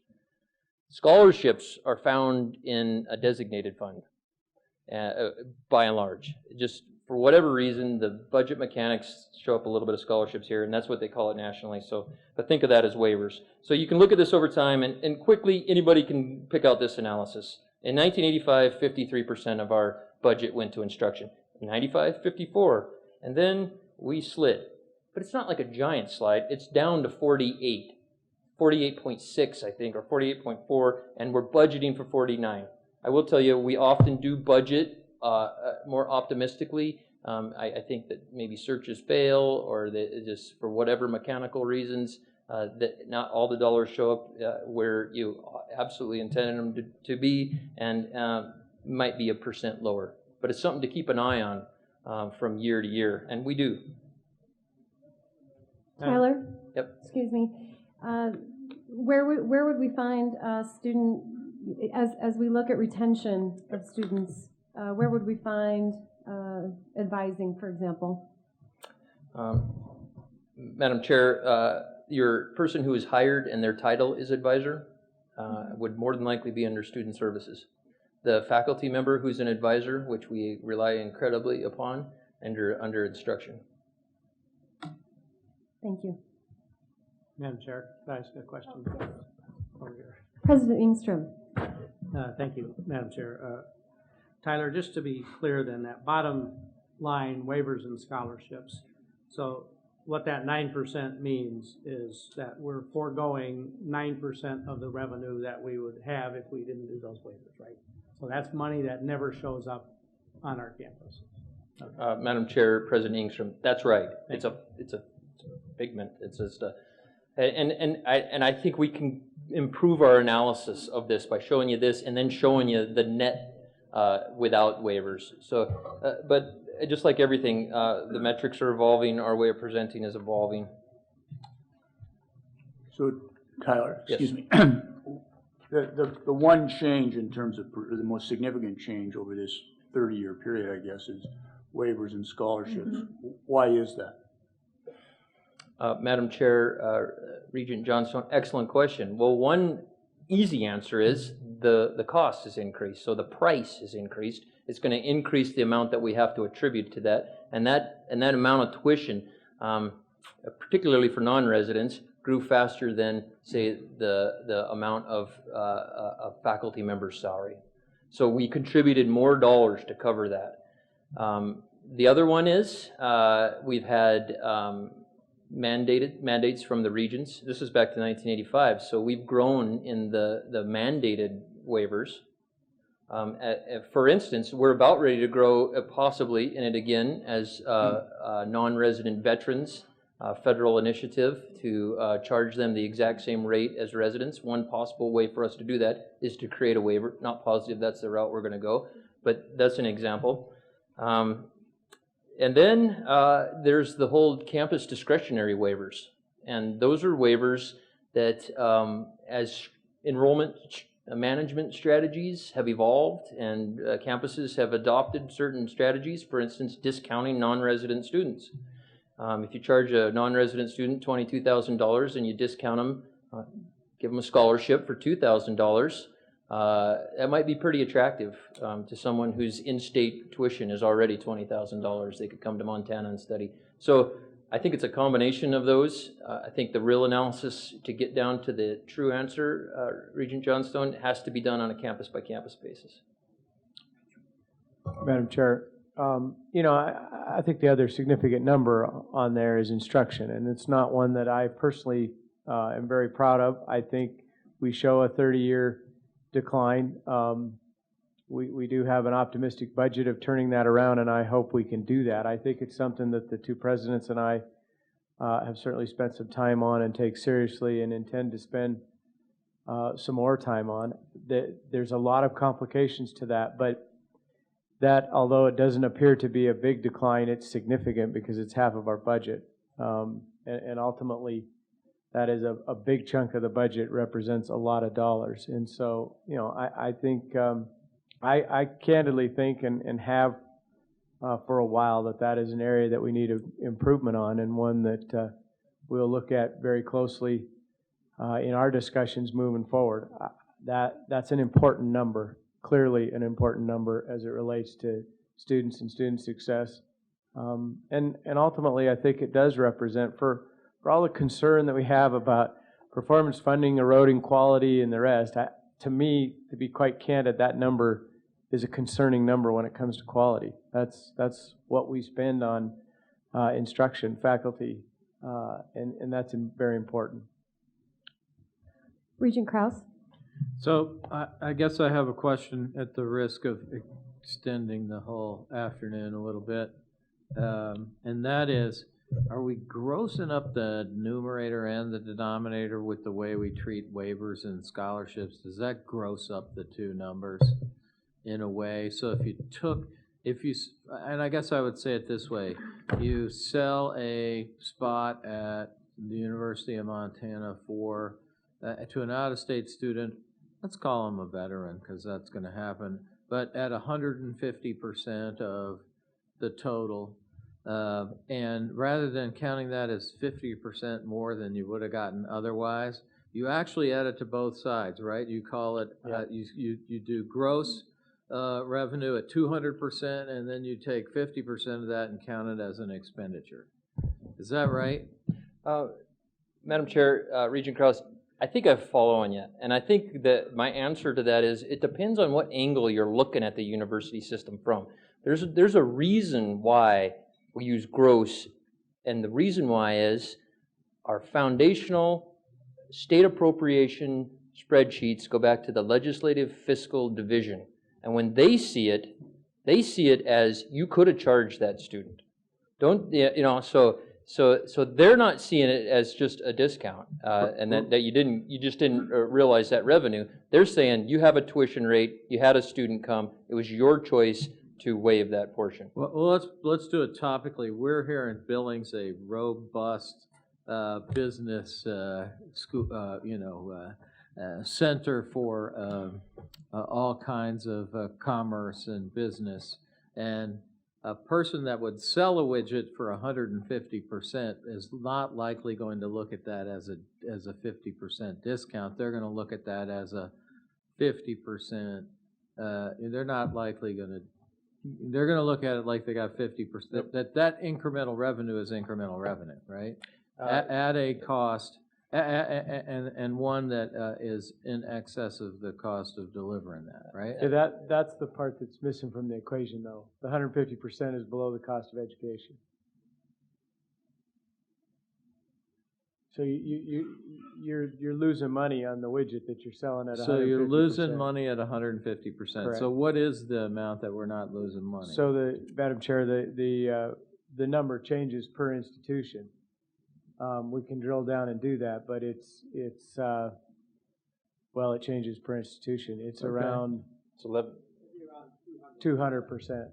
Yeah, that's why the non-resident rate at about 240% is a profitable piece for us. That's why we have less non-resident students paying a higher percentage of the overall tuition. They basically are a profit center for us, to use a business term, but that's around a 200% number.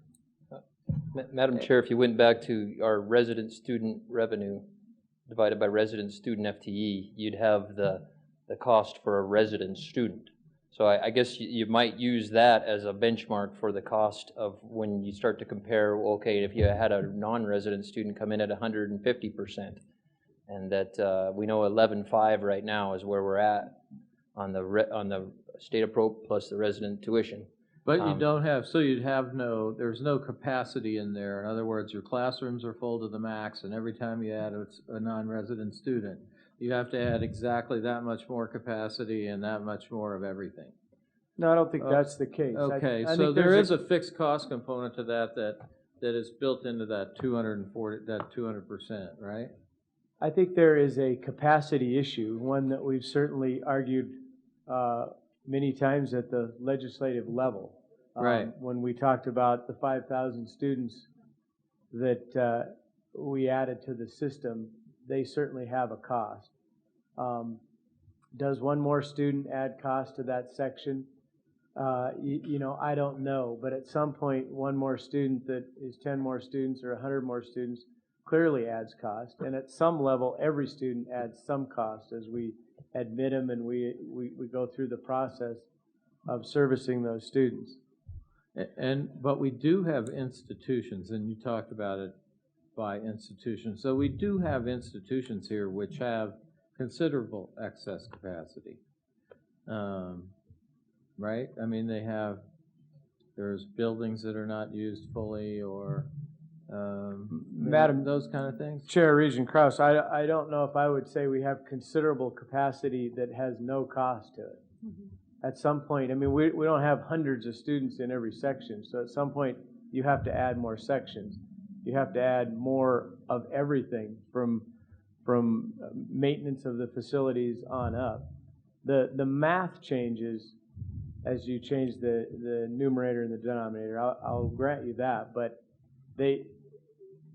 we're in the business of serving students, and those all have some cost to us. Excuse me, Regent Krause, Deputy Commissioner Robinson wanted to add. Thank you, Chair Albrecht. From a budget standpoint, it's important that we maintain this gross approach in terms of both tuition and waivers, because we do have the opportunity to request in our work with the governor's office and the legislature, increased funding related to increased waivers for resident students. So that becomes an expenditure that allows us to see if we can get some additional state funding to help with that expenditure. So from a budget perspective, maintaining the gross waiver analysis with gross tuition is important in our budget mechanics. You will see a lot of data on a national basis that does talk about net tuition, and I think that's appropriate in those comparisons. But from our state budget perspective, making sure that we have the information for the gross waivers is helpful in terms of us talking about funding for waivers for resident students. Okay, I appreciate that. I just think of where we have institutions with declining enrollment.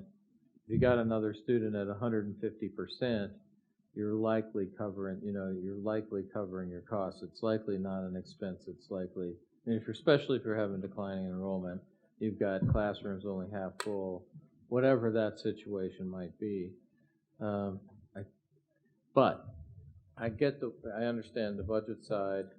It would be interesting to see it without with the numerator and denominator at net too, but not right now. Regent But thank Carlson, you. to your point, I would like to know if the administrators, if the leadership who are providing these waivers are aware of that breaking point so that they can efficiently and effectively make those decisions.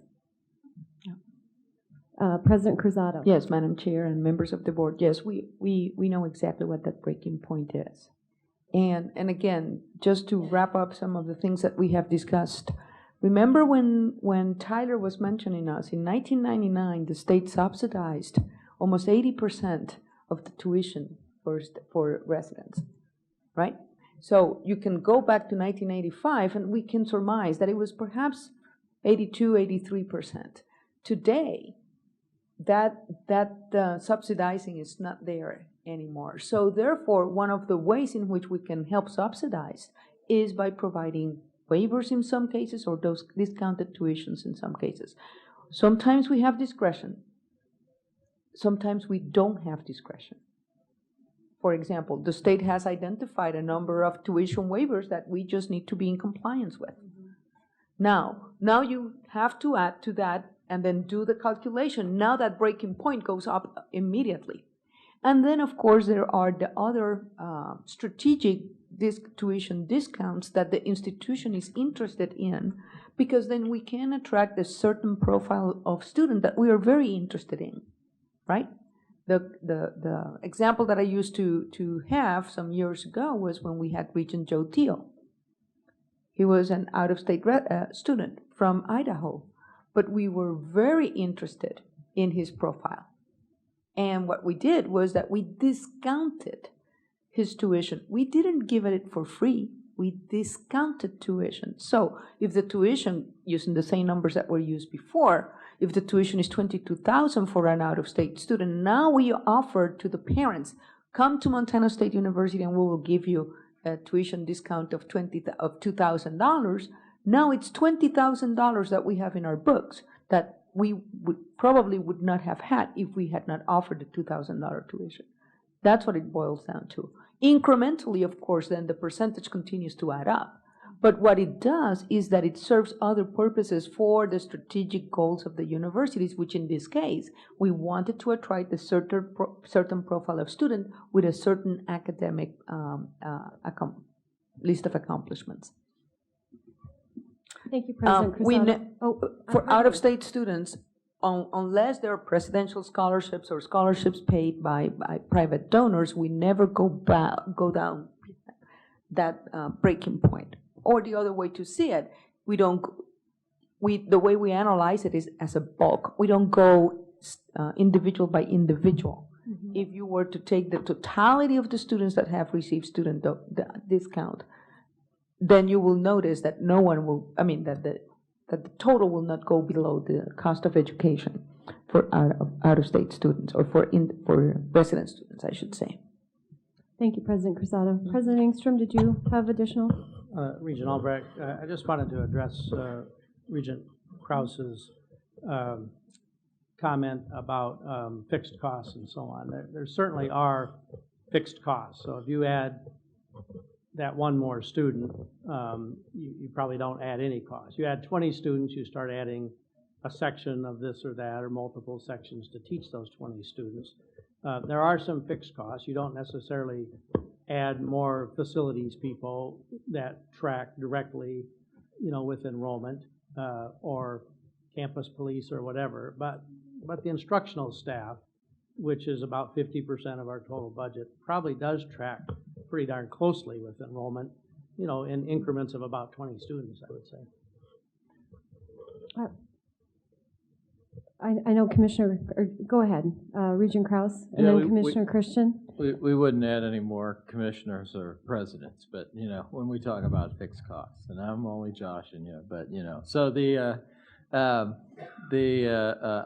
reason that I bring this whole thing up is because when you look at this slide right here, it just sort of shows this thing that says, oh my gosh, instruction's gone from 53 to 48, and waivers and scholarships have gone from 2 to 9, right? And so there are some built-in things in there. There are some waivers that were mandated by the state that we give now, and actually one metric that we would use would say, add to that waiver line as much as you can, right? There would be, for that particular mandate. We would want to add that. We would want that to be bigger, and yet it would decrease the instruction percentage because the waiver would be higher. And so the reason that I'm asking these questions, not just because I want you to go out and make more widgets, right, but to cover the cost of presidents and commissioners and regents, but also to try to build in a slightly. You do constant dollars, you do inflation. Are there some regulatory things in there that we are putting into this slide that would cause, maybe not me or us after we have this conversation, to understand that to adjust it so we're looking at what we did in 85 and measuring that in 2014? I guess I'd say it that way. Madam Chair, I'd just say to Regent Kraus, I hear you loud and clear. There's a better way. We can improve our analysis, and that's what you're asking us to do, and we'll do it. And it's not just analysis, it's our message, too, Yep. Because right now that message is, man, we're great. Is that all football? That's kind of the thing that's in there. When someone reads that, they come to some instant conclusions. When we see the line that says, here's this and here's this, they come to there's some instant conclusions. And this one is one that sort of emphasizes that. And I wonder if there's another way to approach it. A way to correlate it with the numbers. Commissioner Christian. Madam Chair, I don't think I ever meant to imply that the waivers are a bad thing. I think they're a good thing. They're a good thing for students, and I think we utilize them quite efficiently. The board did change the waiver policy a few years ago. There used to be a limit on those.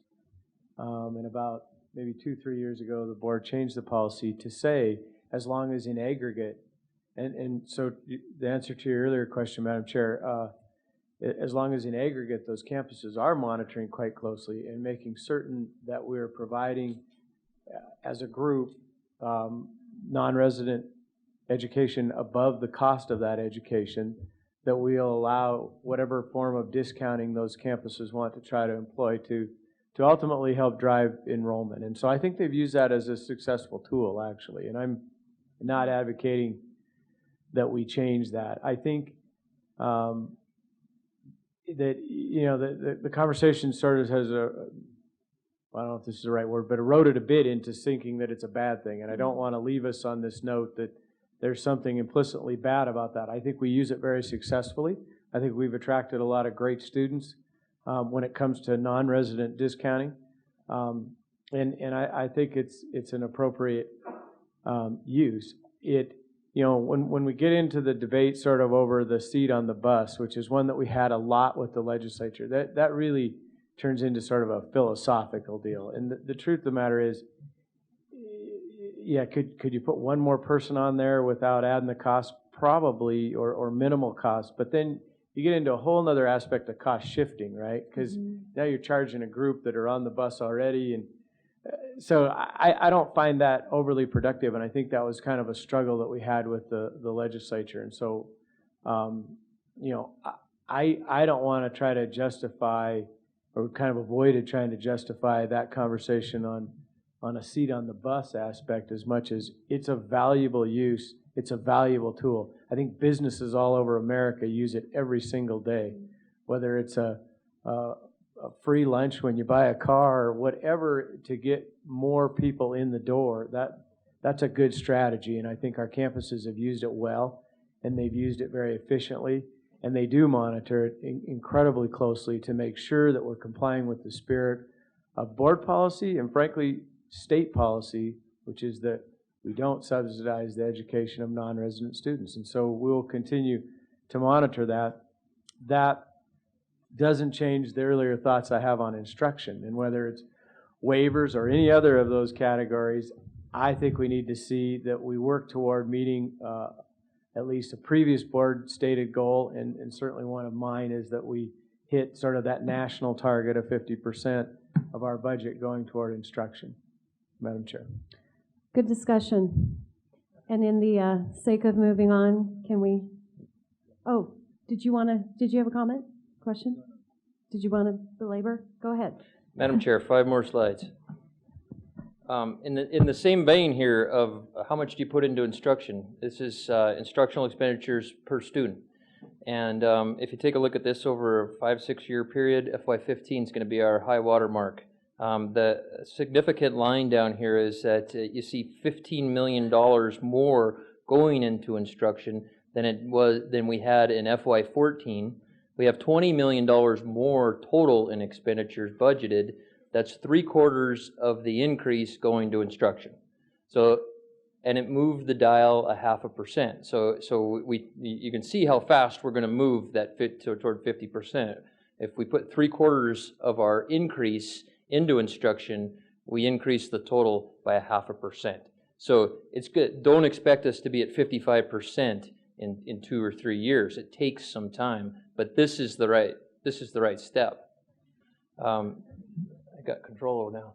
So Tyler, would you also say that best practices would put instruction within our goal of around that 50%? I mean, and truly, I hate to say it, but if you get too high, then you're going to throw off the other areas that are also critical. Madam Chair, that's what's national benchmarks that we've learned from peer institutions is that as a system, 50% instruction is it's not the holy grail. If you meet it, doesn't mean that you're in the bumper crop. You know, I mean, it's a good target. I think there's other analysis underneath that, and then you almost have to go to campus by campus in terms of the faculty mix between full and part-time. I mean, there is a wealth of data underneath that our campuses do analyze, and we can compare to peer analysis and cost productivity studies and to get to the exact right amount. But as a system, yes. That was a long answer to get to yes.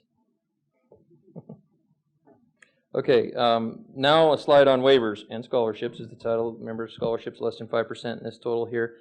This is new for us.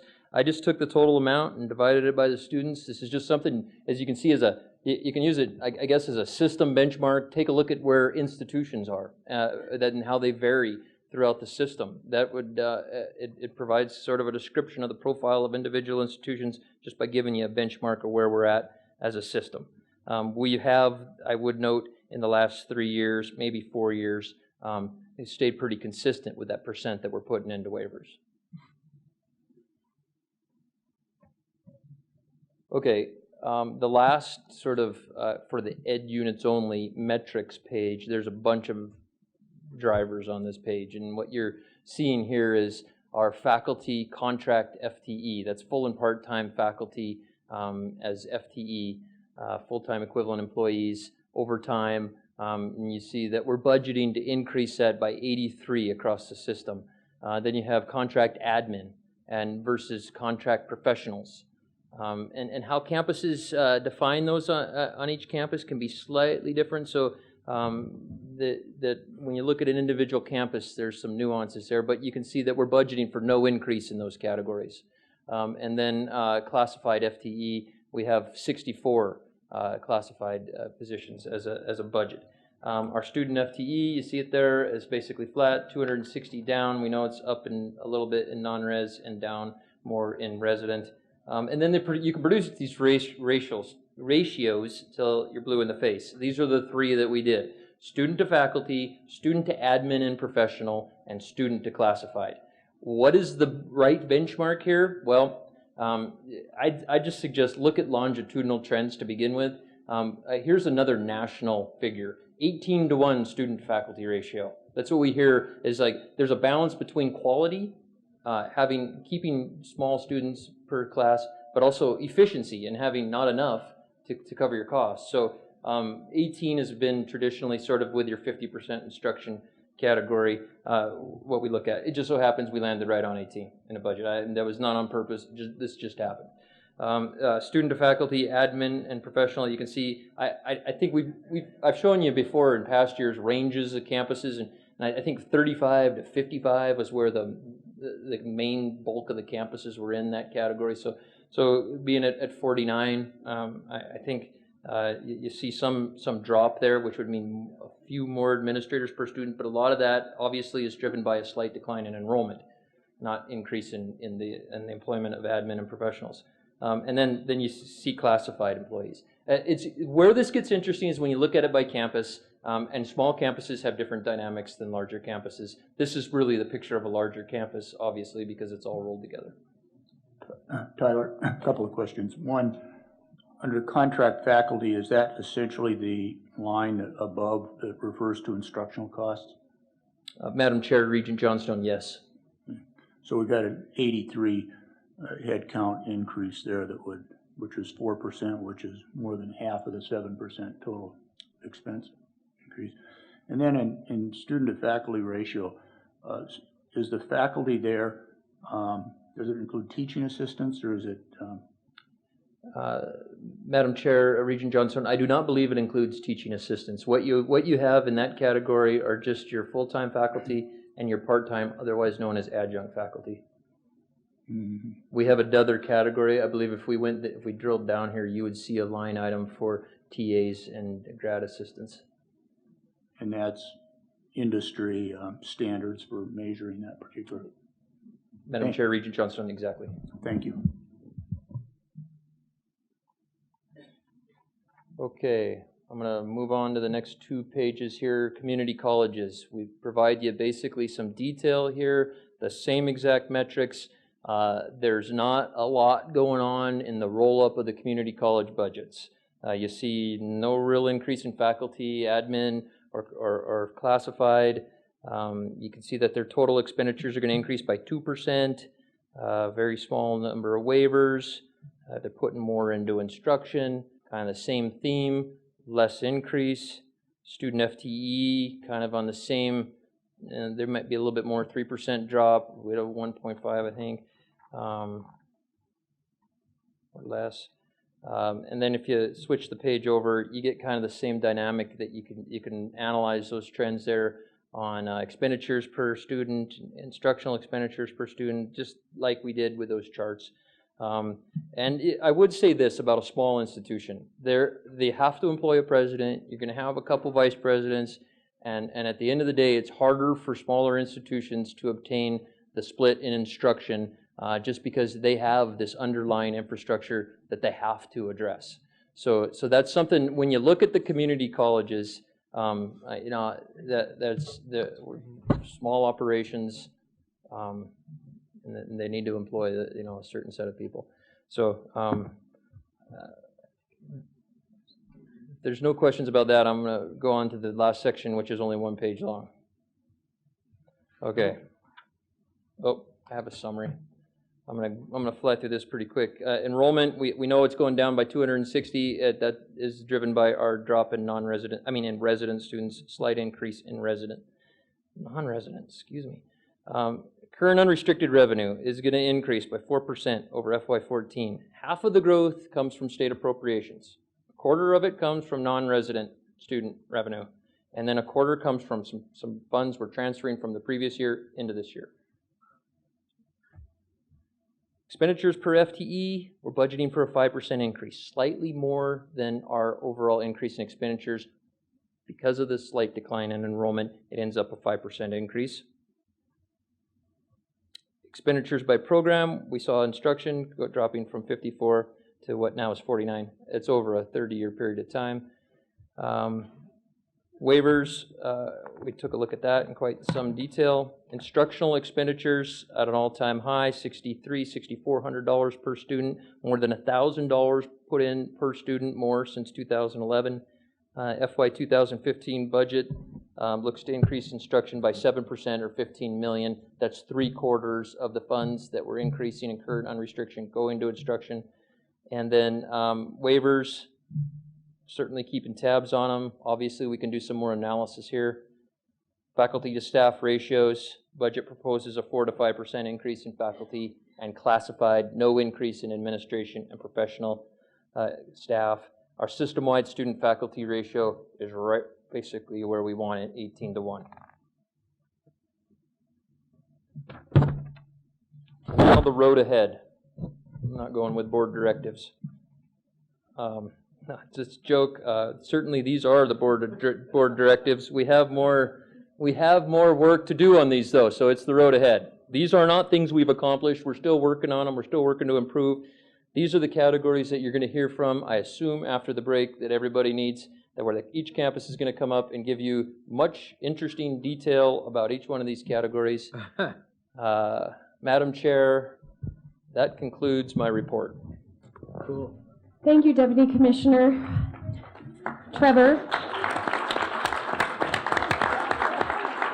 And at this point, before we move into the campus presentations, I would like to take a 10-minute break and come back promptly so we can move through that. Thank you. We will now begin the second half of our budget presentation, which is focused on campus presentations. And I will turn the mic back over to the chair of our budget committee, Regent Albrecht. Thank you, Chair Tuss. Thank you all for returning. And now we are going to move into our campus budget presentations, and I would just respectfully ask the different campuses to be respectful of time, and I believe Elizabeth over here will assist you with that. So could we begin with President Cruzado? Sure. Madam Chair, members of the board, thanks for this opportunity. And as has been described, this year we're going to do this in a different manner. And why are we doing this? And I think it's not only because of the process dictated by the Board of Regents. I also would like to think that we do this in the interest of accountability and transparency to the people of Montana who have entrusted one of their most valuable assets, that is the higher education system, to you as their representatives. And so what we are doing now is talking not only about the numbers. What the commissioner has asked us to do is talk about some of the projects, how are we using the money that we are telling you that we're budgeting for these processes. Are we putting that up? One thing that we have been trying to do at Montana State University is also going to what Tyler was saying, tying our budgets to a strategic plan. So 4 years ago, we launched a new strategic plan process. It took us 2 years to identify those metrics. But the most important thing is that then we decided to tie the budget allocation process to the strategic plan in such a way that no longer the budget is dictating our strategic priorities, but vice versa. The priorities are telling us how to allocate the budget.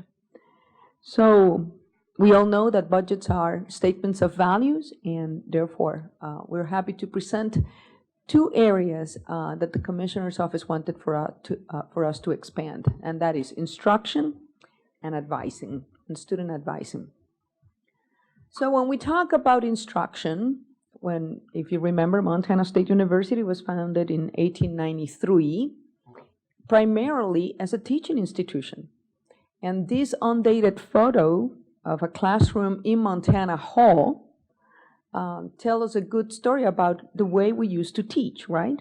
Our young men and used to wear ties. Our young women had the latest in hairstyles. And the most important thing is that they sat in straight rows, presumably looking passively at the faculty member who was considered the sage on the stage. Today, we use a very different approach, and exemplified by what we have called the Technology-Enhanced Active Learning Classrooms, or TEAL classrooms. These are part of a strategy initiated by Provost Martha Potvin to engage students through teamwork and hands-on learning in high-tech settings. That is, now in MSU's active learning classrooms, the lectern is gone, and teams of up to 9 students sit around tables equipped with video ports for mobile devices, so that instead of listening to a lecture, students work in small groups with a professor while also learning from each other. So later, before Chairman Tuss was asking about this new phrase of emporium style, basically this is emporium style. Emporium style refers to an experiment that started over 20 years ago at Virginia Tech, in which basically the institution annexed this old shopping center, and they started teaching math in a different way by allowing students to spend more time solving problems themselves than having a faculty member explaining the problems to them. Now, the question is one about impact. Now that you know that we're spending money in this effort, what's the impact? The results of MSU's active learning classrooms show reason for confidence.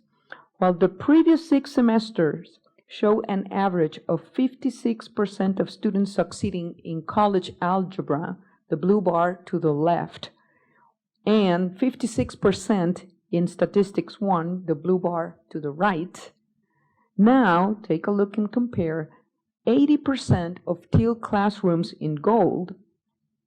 Those students in college algebra are passing at an 80% rate and an 86% in statistics 1, a full 30% gain in student success. To date, MSU has 1 TEAL computer lab, 2 TEAL classrooms, and we have committed funding for another classroom in FY15. The total investment for the lab and 3 classrooms is $838,000. A second aspect that I wanted to discuss in instruction is the performance-based formula. And as you know, MSU received $2.3 million from the allocation that resulted from the new MUS performance-based formula. So what did we do? We made the strategic decision to plow back every dollar back into the classroom and student support initiatives. We created a request for proposals and invited faculty, department heads, and deans to apply for funding by submitting the best ideas based on the following criteria. Number 1, initiatives that will promote gateway and barrier course enhancements. What does that mean? Well, if they propose course redesign like TEAL classrooms, or supplemental instructions in which students have 1 more hour of contact with an instructor or peer mentor to discuss problems. Second criteria was opportunities to increase the frequency of academic offerings to accelerate time to degree.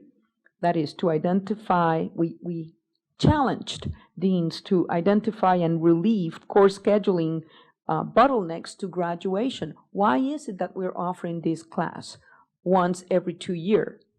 What happens if we give you funding so that now you can offer another section on a more regular frequency? And thirdly, we wanted to learn about those projects that could reward and incentivize successful departments, like, for example, we expanded tutoring in the College of Engineering.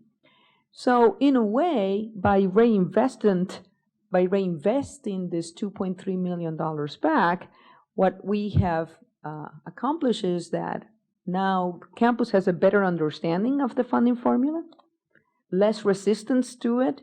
So in a way, an institutional transformation is starting to happen. The third aspect in instruction that I wanted to mention, we started discussing before, and that is investments in faculty. The most crucial component in our budget is instruction, or basically the allocation of resources that will allow MSU to recruit, retain, and promote our faculty. This slide shows that the base investments in new faculty lines over the last 3 years total over $3 million. Total investments in faculty, consistent with our strategic plan, our investments in faculty have continued to grow over the years to more than $64 million targeted for FY15. This total includes compensation dollars as well as pools that we have established for merit, market, and equity adjustments paid from general fund dollars. So I need to make clear that additional funds from research or private gifts are not included in this number. So what has that done to our student-faculty ratio? Thanks to these investments, we have matched increased student enrollment with increased instructional capacity so that our student-to-faculty ratio is even today with what it was 10 years ago and low enough to provide individual attention and a high-quality academic experience. Our strategic plan also directs us to attract faculty of distinction with impactful programs at a national and international levels. It also compels us to attract underrepresented minorities in the faculty ranks, especially faculty from our First Nations. This slide includes the photos of 3 of our most recent hires: Vanessa Simmons in Health and Human Development, Sweeney Winchef in Education, and Gail Small in Native American Studies. The next slide then illustrates the progress that we have been making in this area since the adoption of our strategic plan 2 years ago. Okay. And finally, the last slide on instruction, here are 2 photos of the extraordinary cohorts of faculty who have been hired in the last 2 years. As you can see, they're smiling and ready to take on the world. They're smiling now. The next area that we wanted to discuss was student advising. There was student advising in the past, but today we understand that student advising is more complex, right? Traditionally, we have been talking about academic advising or assessing programs towards degree. Today, our approach at Montana State University is multifaceted. We have financial advice in helping our students better understand their commitments to loans and the importance of savings, retention, which speaks for itself, success, which is a way in which we help our students get life learning skills, how to manage their time, for example, career advising, in which we help our students to understand the working world and get ready for interviews and even learn how to negotiate a new salary. So in a way, our what we understand today by student advising is more than just meeting with a faculty advisor and figuring out what courses to take to complete a degree. We still do that, but now we have a holistic approach that our aim is to empower students to fully accomplish their dreams and to do that in a lasting manner far beyond the confines of just semester by semester. So one area that has been very successful for us in terms of academic advising is tutoring. There are 3 main centers at Montana State for tutoring: the Math Learning Center in dark blue, the Writing Center in light blue, and the Allen Yarnell Center for Student Success in gold. As you can clearly see in this chart where we track tutoring hours and context, there is a rapid increase in demand for tutoring from 40,000 tutoring hours in FY12 to over 60,000 hours in FY14. 14. Here you are also seeing the impact of a cultural transformation. One of the things that we're trying to do is to destigmatize tutoring so that students can feel comfortable seeking help. The Center for Tutoring and Other Initiatives is the Allen Yarnell Center for Student Success. Many of you remember our wonderful VP for Student Success, and you will also remember Allen's devotion to all our students. Last fall, we named the center after him in recognition of the fact that the center was Allen's brainchild. What Allen started with a modest investment has now grown in visibility, importance, and impact. So our budget for the Allen Yarnell Center, as you can see, was $1.5 million, and we have made a modest adjustment this year for AY15. So what's the impact, right? What do we do? The Allen Yarnell Center is like the central command for the different forms of advising that I enumerated at the start of this portion. So with that money, we have made incredible advances in academic retention and success advising. Over 38,000 unique student interactions, more than 19,000 of hours of tutoring, almost 2,000 success advising appointments. And we even make appointments with students who are considering withdrawals before they do so that they understand the impact of that decision. Return to learn opportunities. This is when, as you remember, we are reaching out to those students that are missing 3 credits, 6 credits, 9 credits short of graduation, and for whatever reason, they have left MSU, and we invite them to come back. Also, impacting career advising, almost over 1,000 career coaching appointments, help with students' jobs, entry-level jobs, 800 internship posted, and over 375 employers recruiting on campus, helping our students in that next stage. So when you total this up, the student participation is just absolutely incredible. Over 500 events on campus. Take a look at this number. This is for FY12, 13,699 unique student participants. If you take a look at our student enrollment and you deduct the graduate student population, what that number is telling you is 100% student participation and over 348,000 students' engagements. How do we know that students are that engaged? Well, because we track them. There's something that we use that's called Champ Change, and this is how we use it. This is our CAT card. In your, I have left a folder for you.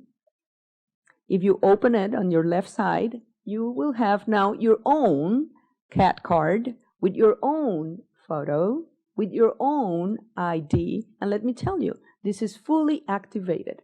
What does that mean? You come to an event at Montana State University, and now we know where you have been. And now we can track you. And if you are not being fully engaged, we'll call you and ask.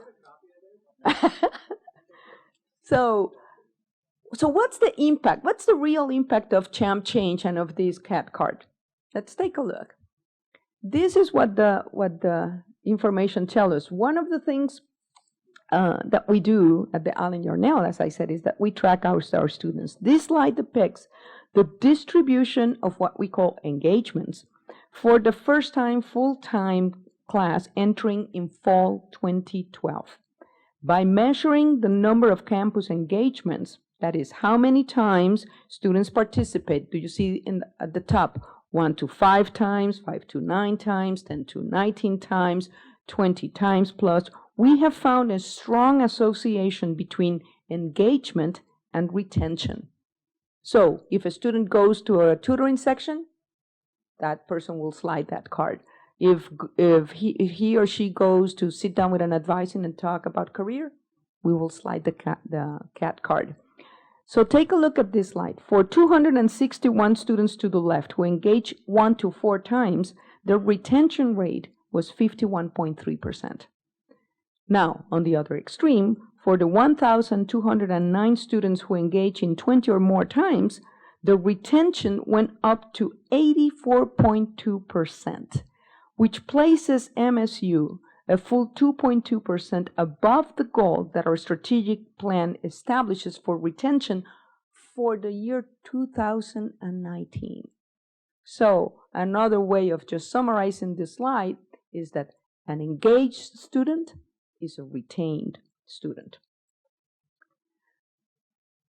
Another area of investments in student advising is by focusing on some very special groups. Allen Yarnell also had a vision to provide a welcoming place in campus for those students who have served our nation in the military.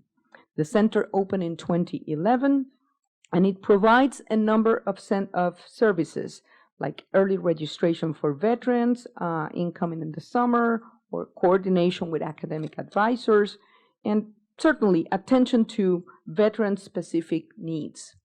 What about the budgets? As we have heard, OCHI has placed special attention to this, so take a look between the budgets that we have determined in FY 13, 14, and 15 between veteran services and also the Veteran Success Initiative that with the help of OCHI and the legislature we have been able to establish. We have moved from allocating $85,000 to the Veteran Center to now $360,000 budgeted for FY 15. Another form of advice in financial education, we heard this morning from Ron about the importance of the financial literacy programs, and our students reminded that also at lunchtime. We initiated our program 3 years ago at Montana State, and this fall we have opened an Office of Financial Education in close proximity to the Allen Yarnell Center for Student Success, where we can provide individualized and confidential attention to our students, but also where we can promote some proximity with other services that students might need at the same time. In terms of budget, when we started this effort 3 years ago, with a college grant from OCHI in the amount of $80,000, and $80,000 matching from the university, and $26,000 from Allen, from the then known as the Office of Student Success, for a total budget of $136,000 for FY 13 and for FY 14. For FY 15, we are grateful for an enhancement of an additional $35,000 from OCHI for a total budget of $221,000. What will that money buy? Initiatives like the one that we were able to track in FY 14, where we had over 300 intensive financial coaching appointments for individual students, over 600 financial coaching appointments for students who completed a university withdrawal, over 1,500 introductory financial literacy appointments, and take a look at this. Over 3,000 opportunities for incoming freshman students and their parents to view a financial education video during summer orientation. Now, financial education is a permanent fixture of our summer orientation. We meet with the parents, we meet with the students individually and then together so that they can have these conversations. And then last year, we also decided to start a new practice when we sent almost 3,000 Know Your Debt letters to MSU students. What is that? I noticed that students were not being reminded about the debt that they were carrying throughout their years. So it almost came as a surprise by the time that they were going to graduate when they now received an invoice for thousands of dollars in student loans that they had taken at MSU. So what we decided was to craft our own Know Your Debt that we sent to students. And here's a mock-up. And we have FERPA confidentiality, federal regulations, but this is in the interest of keeping confidentiality. This is to a student in which we just say, "Dear Clay," and at MSU, we are serious about your education. We talk about the importance of financial education. And then in the bullet section, we immediately tell Clay at the end of every semester, as of September, or at the start of every semester, as of September 18, 2014, you have accepted, Clay, $18,000 in student loan at Montana State University. We remind Clay the current federal loan rates as high as 6.8%. And we give Clay some ideas about the things that he can do to start managing that debt. And then, of course, at the end, we tell Clay about the importance of one of our most successful programs, Freshman 15, one of the best examples of retention success and financial education advising. Had Clay followed our advice when he was a freshman, this is what he would have learned. He could have enrolled in 15 credits or more, and yet he and his parents will only have paid for 12 credits. Clay would graduate on time, don't take an extra debt, and you know what? It's not only for freshmen, it is for every student, so that not only it's about accumulating the extra pounds around the waistline, is about how do we help our students accumulate financial or gravitas in their transcripts so that they can graduate at a faster clip. Has this worked? What's the impact? MSU is seeing a marked and sustained jump in the number of new students taking 15 or more credits since the campaign began. Take a look at the slide where 50% of students were used to enroll in 14 credits or less in 2011 and before. Now, more than half of our students enroll in 15 credits or more, with about 1,800 new students starting out on the right foot to make progress towards a timely graduation and the possibility of a future without the burden of student debt. And of course, those are the new ways of advising. We're true also to academic advising, but we do it in a different way. So you have heard about DegreeWorks. This is an advising software tool. I call it an electronic roadmap for your curriculum that empowers students, faculty, and advisors by allowing them to quickly and easily monitor progress towards degree completion. At any moment, they can assess where they are in their academic program and how they can plan the rest of their semesters.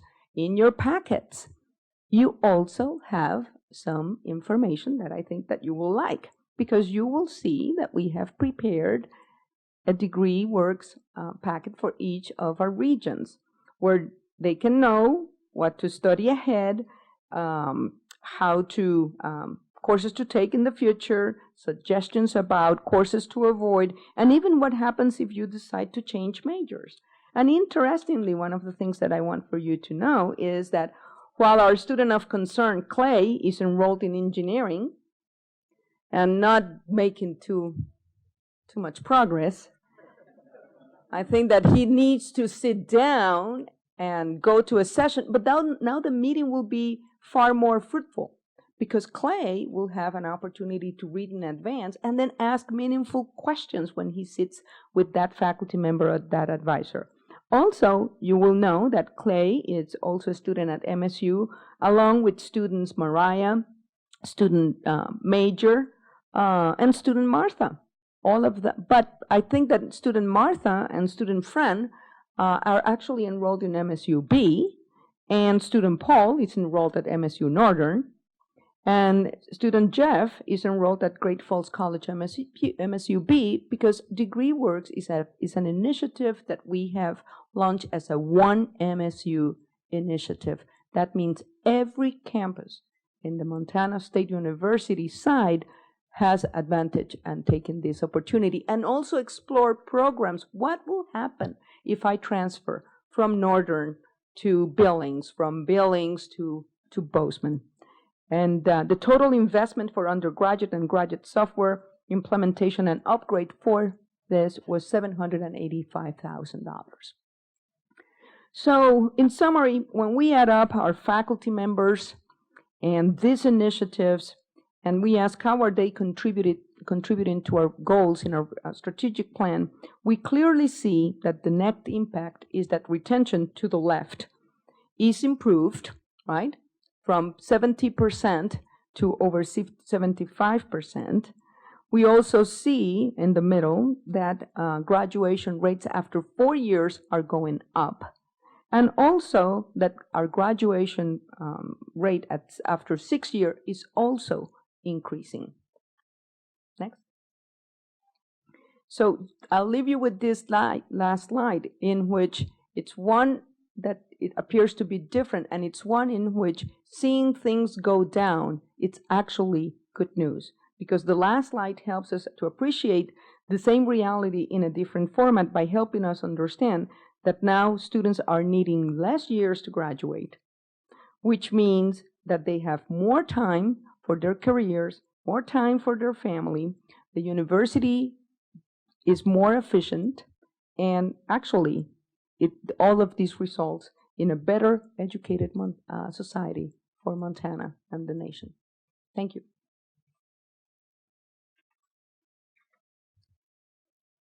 Thank you, President Cruzado.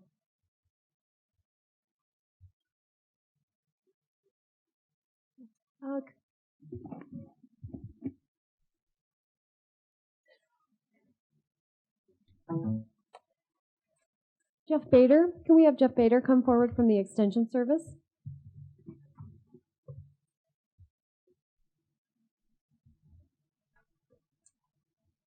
Hello Thank you, again. Jeff. I hope I can have a few of my minutes back that I gave you this morning. I know we're running late.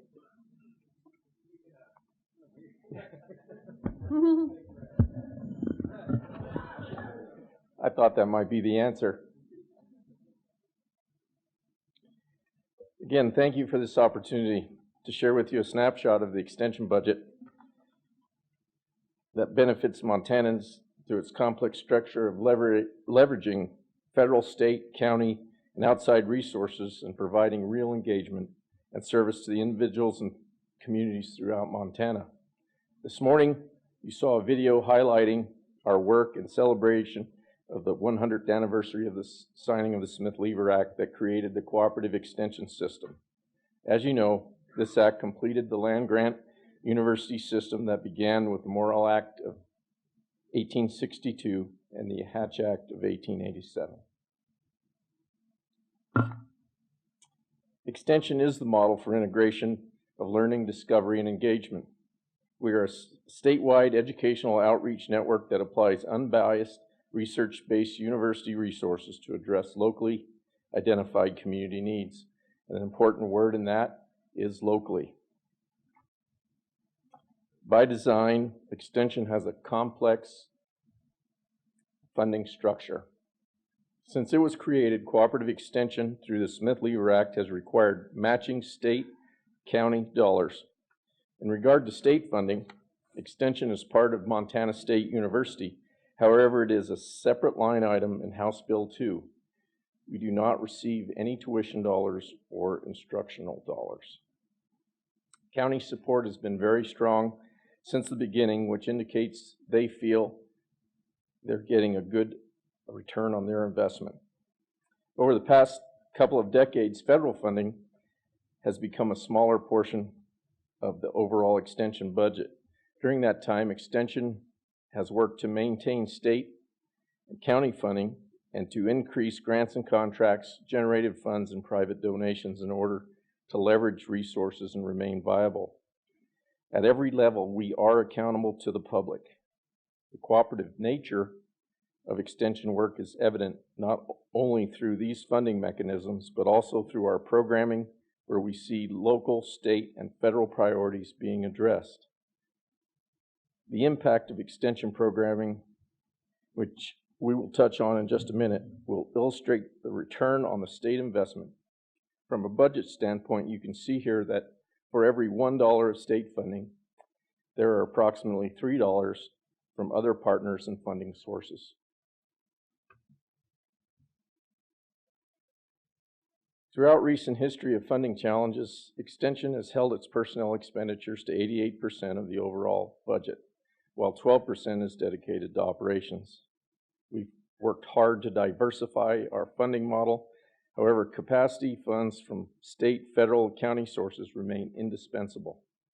Our operation is very lean, and budget cuts would severely affect our ability to serve.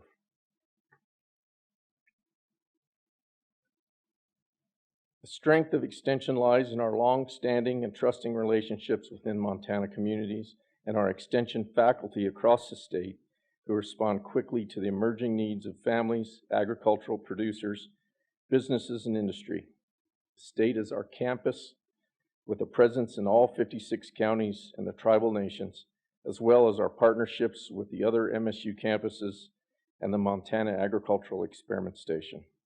We are effective because we are local. County and reservation extension agents live and work with the people they serve, and extension specialists establish trusting relationships through the collaborations with local faculty, their stakeholders in fields and town halls across Montana.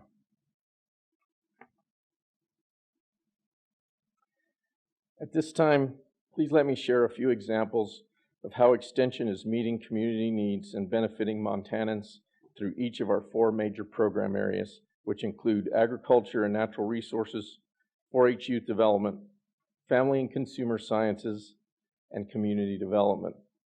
Extension's programming impacts are far too numerous to list here, so I chose a couple of examples in each area that highlight the diversity of our work. Agriculture and natural resource extension programs directly affect Montana's #1 industry, as well as the next 2 largest economic contributors, which are tourism and the extractive industries. In addition to the economic impacts, all of these industries dominate Montana's culture and heritage. One high-impact ag program known as Integrated Pest Management, or IPM, includes Extension's pesticide education program, which trains over 6,100 private pesticide applicators on chemical and biological control methods. This is a requirement to obtain a private applicator license through the Montana Department of Agriculture. Through proper training, private pesticide applicators prevent overspraying contamination of water supplies, shelter belts, and wildlife habitat. Extension also delivered 317 off-campus weed management educational programs to 15,038 individuals and provided weed management consultations to nearly 1.2 million acres of agricultural lands and approximately 15,000 small acreage properties. Another important educational effort is the Extension's beef cattle program, which includes partnerships with ranchers, industry leaders, and families to apply unbiased, scientifically based, research-based information on beef cattle nutrition, reproduction, and management. In 2013, the testing of 879 forage samples resulted in a $1.50 savings per cow over a 5-month winter-spring feeding period. Doesn't sound like a whole lot, but it really translates into several $100s per sample that remains in the beef cattle producer's pocket.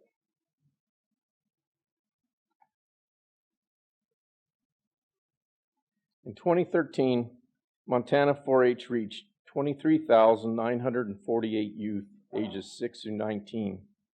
Approximately 50% of these youth were involved in year-long community clubs, while the rest were active through a variety of short-term and special interest education programs. 4-H youth are supported by 4,327 trained adult and youth volunteers who lead 4-H programs and activities. Montana 4-H volunteers accounted for over 227,000 hours of service. This translates to an estimated economic impact of $4.5 million using the U.S. Department of Labor data from the Value of Volunteer Activity Report. Furthermore, the number of volunteer service hours equates to 118 full-time equivalents. Also in 2013, a survey of 4-H agents indicated that 78% were intentionally integrating STEM curriculum into non-traditional programs such as after-school, school enrichment, and special interest groups, and that 74% were using STEM in their summer 4-H camps, which provides an important link between in-school and extracurricular activities.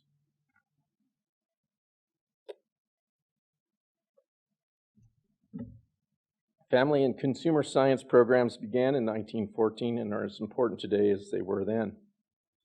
44% of the adults participating in Extension SNAP-Ed nutrition education program indicated that they are planning their meals and comparison shopping to reduce food costs, while 35% had an increase in fruit and vegetable consumption of their families, and 34% had an increase in their physical activity levels.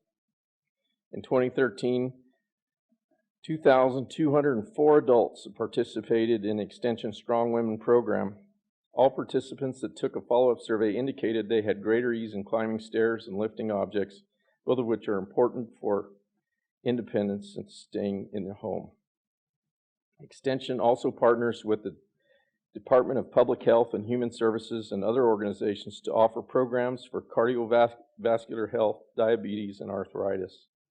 By offering discounted or free screenings, community health clinics, nutrition education training, and other healthy lifestyle programming, Extension helps Montanans head off chronic illness and stay healthier longer.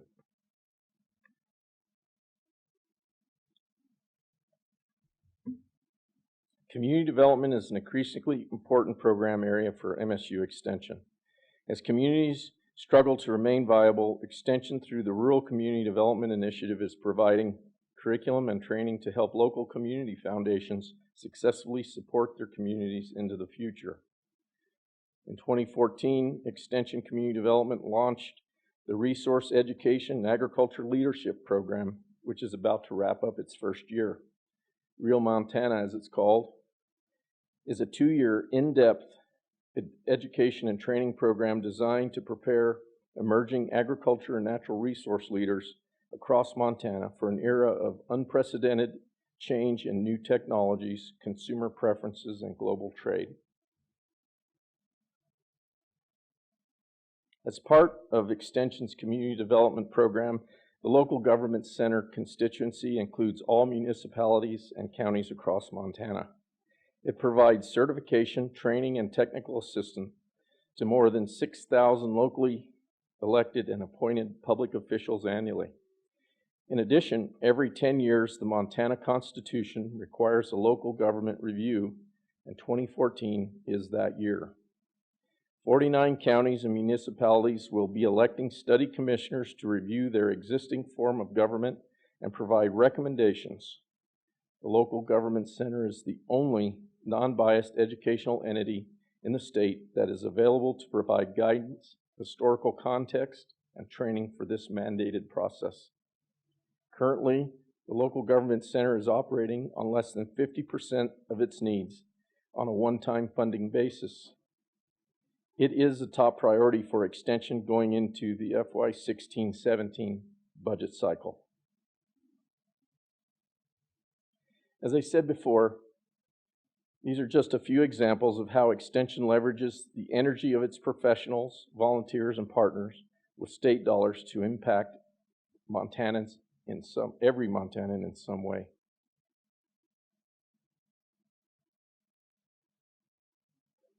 I understand the board is responsible for overseeing the entire Montana University system, for which Extension is just one piece. So as you consider the overall FY15 budget, we hope you will recognize this is the first budget of Extension's second 100 years. Montana's concerns, like those of the nation, are growing and changing at an increasingly fast pace. As people seek information from a multitude of places, we will remain a trusted source of unbiased, research-based information. We encourage Montanans to contact their local Extension offices for verified information to apply to a field, a business, or a family situation. Extension professionals might share that information or collect data through an app on their smartphones, but they will also make sure you understand what you receive, how you can apply it efficiently and effectively. Extension is a service. The internet is a tool.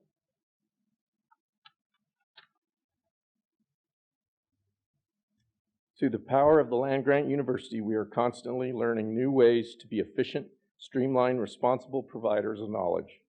Extension's network can deliver it directly where the need is related to agriculture, industry, healthy lifestyles, or the development of our future leaders. Extension is connected and prepared to lead the outreach and engagement efforts of MSU into the future. I really appreciate it. Thank you. Thank you, Have any Director questions? Bader. And next, I would like to invite Chancellor Mark Nook. Thank you. The presentation we've been asked to talk a little bit about is alcohol and other drug use and abuse and sexual assault and education programs. What we're going to do, what I want to do is talk a little bit about a set of budgets, because some of this is funded at the system level from Regents approved funding for all of us, and then some things that we're doing locally on our campus to augment that, other programs we've developed. And finally, one program that is really funded through a grassroots movement. So to begin with, Montana State University System Initiative to implement the EverFi software and video programs, computer-based programs on alcohol training and through Alcohol EDU, and also Haven training on sexual assault awareness, was funded through a $90,000 through $90,000 at the system level. To implement that on our campus, we needed to commit about $6,250 of people time and various supplies to be able to get that implemented, to get costs, to get the communications out to the students so that they knew they had to take this and what the ramifications would be.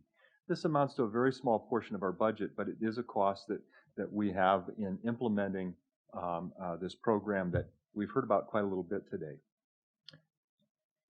Major alcohol program initiatives that we funded on our campus and sort of developed on our own, these are our own initiatives, amount to a few things that I'll just point out. One, Choices in the Insight program. This is for those students who have violated our alcohol programs in our residence halls, and then their fee for, they pay student fees that have been approved by the Regents that fund this program, and it comes to about $900 per year. Our Jacket Cab Safe Rides program is really a student-led organization called HEROES, which is our health educators reaching others and encouraging success. And it's a group of people, students, who have volunteered to be designated drivers for students who are going out to some of the bars and alcohol establishments in town. We've also set up a Step Up Bystander Intervention program, and this is a training program through health educators, athletic staff, housing and residential life to help students learn to step up to help students that are in unique situations, unhealthy situations, whether it's alcohol related and other issues on campus. And finally, we have created an alcohol task force that includes the Billings Police Department, the United Way, Rocky Mountain College. And it's a way for us to address and look at what the issues around alcohol use and other drug use in our community are, and in particular the impact on our students and by our students on the community. Sexual assault funding locally, and our local initiative really comes down to the Phoenix Center. And the Phoenix Center is a unique, primarily voluntary organization. It provides 20 hours of training to each student who volunteers to be a Phoenix Center volunteer. Through this, we have 2 staff members who commit some of their time to it. It comes to about a half an FTE or half a person. And the volunteers then and the staff combined are able to operate around the clock, 24-hour call-in helpline service that's always staffed. They're on call, and there's always a backup for them too. So if the on-call person isn't able to get to the phone, there is a backup for that. They also will act as advocates for people who are the victims of sexual assault and help them through the process on our the campus processes, but also help them with some of the processes with the police department, things of that sort.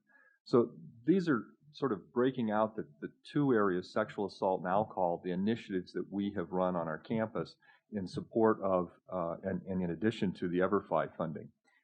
Finally, I want to spend just a little time talking about this grassroots statewide initiative that is known as Not in Our State. This is a unique sexual assault summit that students put together and said, we want a summit to happen. And they kind of cobbled some funding together. And this year is the third annual one, and it's occurring this Friday and Saturday.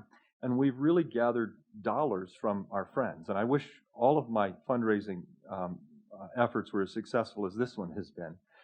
We've asked all the other institutions. We've asked some community sponsorships, and the Commissioner's Office has helped. Legal counsel has helped.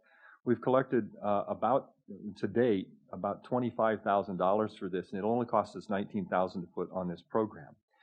The extra money, and this is the first time there's been extra money, will be rolled forward to whoever the next institution is that hosts this. So we have really sort of set up a grassroots program to fund this. To say that MSUB is funding this isn't appropriate. All of the institutions within the system have contributed some of their budget and put money into this budget to help us fund this grassroots initiative. One of the things that I want to point out about alcohol and sexual assault funding is that everything that we've talked about today in Deputy Commissioner Trevor's presentation was about the general operating budget, that stuff that comes from the state appropriation and from tuition. A lot of these funds, a little bit of it comes from that pocket of our budget, but a great deal comes from auxiliary accounts, that is student-generated fees in room and board, and another portion of it comes from student fees, things they tax themselves for. So the budget is really pulled together from different pieces, and it doesn't come, most of it does not come out of that general operating budget. Thank you.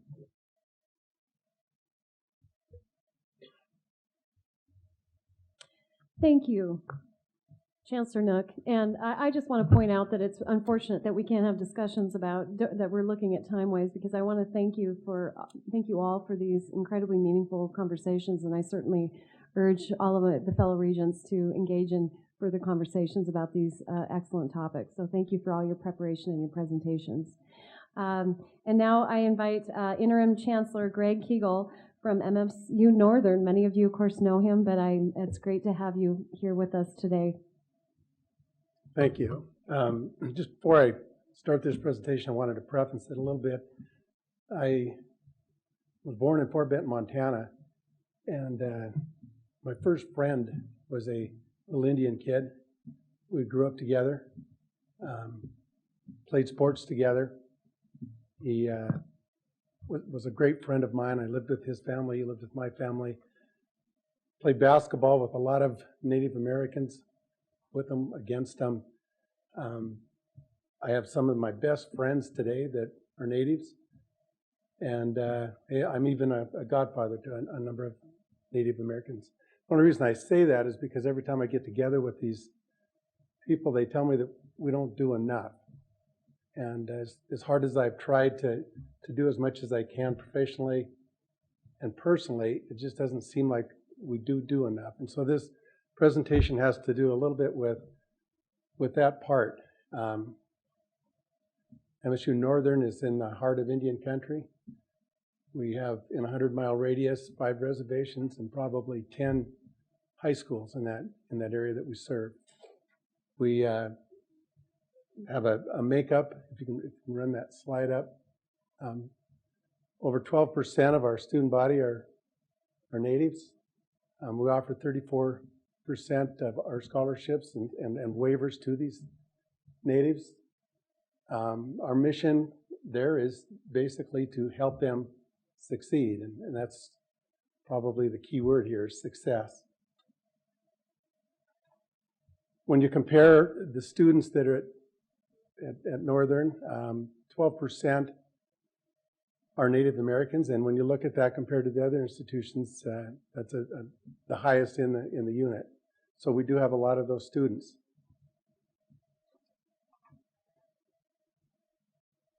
This is an interesting photo. The picture on the left is Gilbert Horn. He received an honorary doctorate at our graduation last year. He's a registered World War II hero. That's one of the ways that we call him out. The photo on the right is a Native American receiving a bachelor's degree there.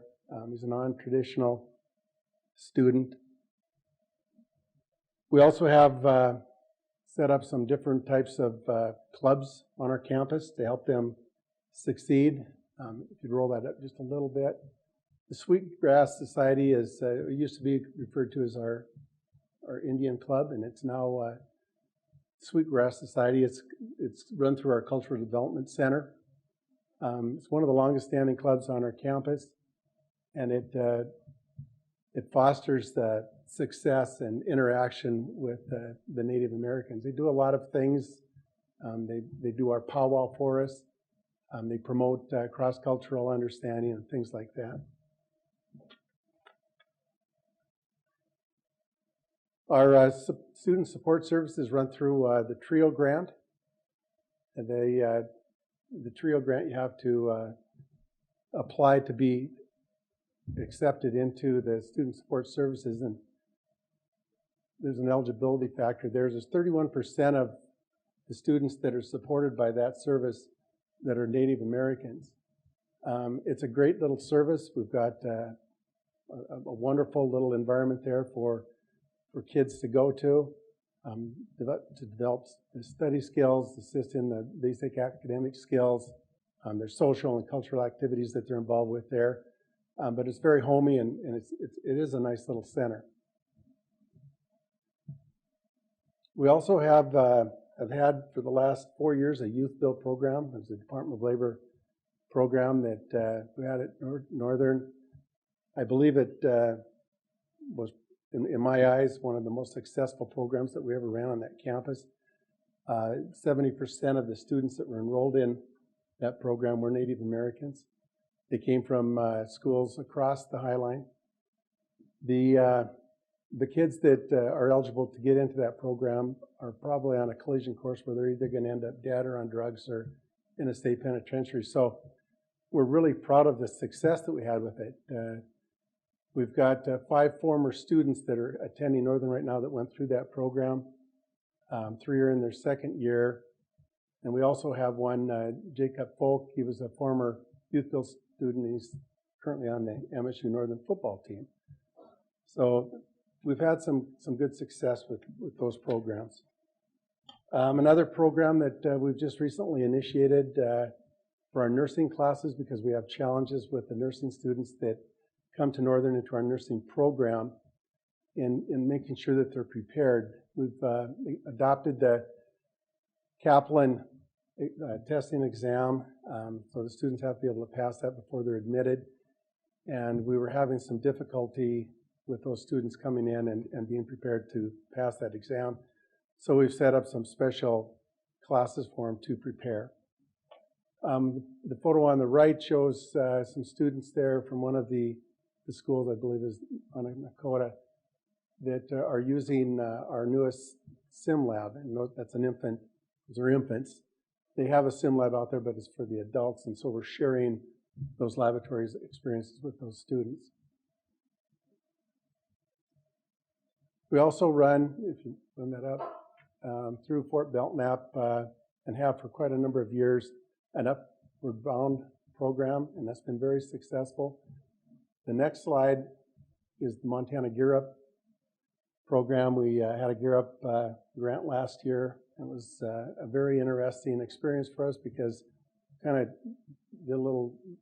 we diverged a little bit from a normal Gear Up program and had the kids broken down into sections where they went through different types of experiences that were related to on-the-job type experiences like welding and diesel mechanics and plumbing and electrical and things like that they went through.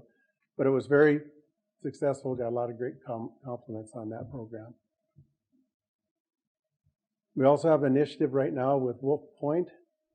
This particular Wolf Point initiative has to do with our education program, where students are going to be able to do an associate degree at Wolf Point in education, and through a remote ITV Polycom setup, be able to finish a bachelor's degree in education. So we're excited about that one. We've got articulation agreements with virtually every tribal school in a lot of different disciplines. And we've got some plans for the future, because when I started this presentation, one of the things that that I'm the most interested in is the word success. Because it doesn't really matter how many students you get into a program, it's how many students leave the program and have success after they've left your program. So we're looking at some things that we know will have some impact. Our new provost, Rugg, has done some really neat, innovative things with immersion programs with faculty, and we're going to try that. We're doing cultural sensitivity workshops for our faculty. We're inviting elders and culture bearers to share their wisdom on our campus in different types of workshops. We're inviting regionally and nationally recognized speakers, and we've had some of those on the campus, and they've been well received. So we're doing a number of things like that to promote awareness. Next slide. One of the initiatives in TAC 3 was coaching, and MSU Northern's already got over 40 students signed up for coaching, and a lot of those are Native American, so we're very hopeful that will help those kids track. And then this last slide is an initiative that I started last year over at Wolf Point. We've got an instructor that teaches back to students at Northern from Wolf Point, and we're trying to implement a diesel program with the help of ITV, and we're planning on doing more of this dissemination to more sites, and some of those sites will include Fort Peck Community College as well as Little Bighorn. So immediate things, we're going to increase some visits up and down the High Line, nurture relationships with the neighboring tribal colleges through athletics, arts, academics, and culture. We're improving the multicultural services in Lewistown and Great Falls. They're non-existent, and we have sites there, and we're going to actually travel down there a couple times a month, each one of those sites, through our Cultural Development Center. And we're also doing some different types of career certificates. Okay? Thank you. Thank you, Chancellor Kegel. Dean Wolf from Great Falls College. Good afternoon. I think we're going to have the lights back down again a little bit. So if you look at the picture here, you're going to say, okay, so what is Susan up to now? And what I wanted to demonstrate by some of the photos in here is that we take workforce development very seriously. And so when we had our back to school burger burn, it was the executive team that was flipping the burgers. So if we happen to lose our jobs for any reason that none of us want to do, but if we did, we could go on the road flipping burgers. So I just wanted to let you know we take this very seriously. Next slide, please. So we're going to go over kind of our current approaches and trends with workforce development, and then we're going to address the future needs and initiatives. Next slide, please. So our current approach and trends, we serve a 7-county service region in north central Montana. And workforce development spending, you'll see that out of our current unrestricted funds of a little over $11 million, $3 million of that, or 27% of the total budget, goes for workforce development. But if you look at, if you just take the instructional budget, 51% of our dollars, CUF dollars, are spent for workforce development. Next slide, please. And there's a little bit of a duplication there, so that's okay. The other thing I wanted to let you know is we also have workforce development dollars coming in through grants and through fees. That's another $6.7 million on top of the $3 million that we have out of our current unrestricted funds. So our total expenditures at Great Falls College MSU for workforce development is $9.9 million. Next slide. But before, I don't have a slide on this, but I asked my folks to give me some statistics because I know we have some of our regents who are always interested in how we best serve our veterans and our Native Americans. And we just heard MSU Northern, what they're doing on that part. And you're going to hear from some of the people on the veterans side. But out of our current 2,579 head count at the college total, 1,448 are involved in workforce development programs, which is at 51%. We have 241 veterans enrolled at the college. Out of those, 194 are enrolled in workforce 158 are enrolled in workforce development, or 66% of that population. Of the 194 American Indian students that we have enrolled, 118 are enrolled in workforce development, or 61%. So current approaches, we've heard several times today about the SWAMI grant. We're so thrilled that the state received that news a year ago, and we're pleased to be the lead institution for that. As you know, it's integrated across 13 of the 2-year and 2 of the tribal colleges. It's aimed at the veterans, the displaced, the unemployed, and the underemployed. Next slide, please. And if you look at Main Street, Montana, Pillar 1, again, we've talked about that today, and we're going to continue to hear about that over the next several years with the governor's task force on this. Pillar 1 is to align the educational system with the changing needs of the economy. The 2-year institutions are very poised to be flexible and nimble, always engaged not only locally in the communities that we serve, but also we are always looking statewide and nationally about what those trends are. It's to engage the private-public partnerships. You heard with SWAMI, we have over 100 industry partners engaged with us. That's very critical for us to develop curriculum that's going to engage students into real-life relevant learning so that when they leave our programs, they're able to get jobs. And then to also encourage them to gain that lifetime continuum. We've got to continually go back to school. And I think all of us are trying to instill that from preschool all the way through adulthood. I want to go back and look at number 2 there where it talks about apprenticeship and give kudos to my colleagues at MSU Northern.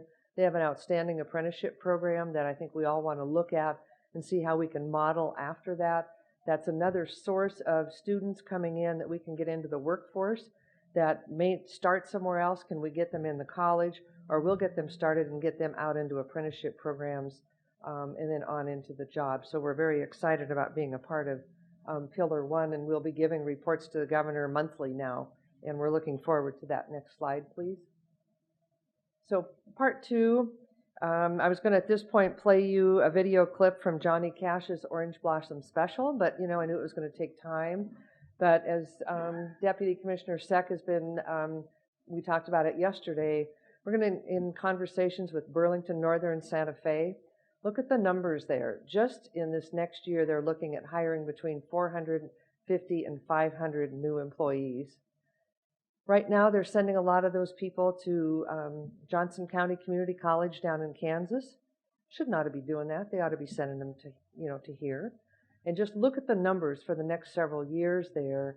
They're looking at skill needs in diesel, electrical, welding, industrial safety, troubleshooting and repair. They also need CDL drivers.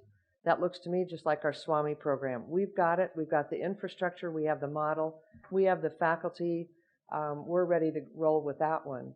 John also mentioned earlier today the Central Montana Manufacturing Alliance with the Lewistown folks. We've got a meeting up there on October 6th. Again, that's going to be, you can go ahead and roll that into the next slide.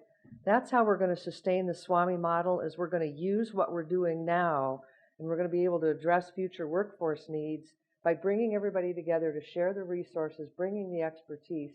We're going to solve the problems for business and industry in this state, and we're going to grow the economy. So program and resource sharing, sector-based approach, and we're best at meeting workforce needs. Thank you. Thank you, Dean Wolf. And again, I want to thank you for your leadership in that initiative. President Engstrom. Thank you, Regent Albrecht. It's a pleasure to be able to talk to you about research in the context of understanding the budget. And I just want to begin by saying thanks to the Regents and to the governor and the legislature for ultimately providing the funding that makes the Montana University system the strong system that it is.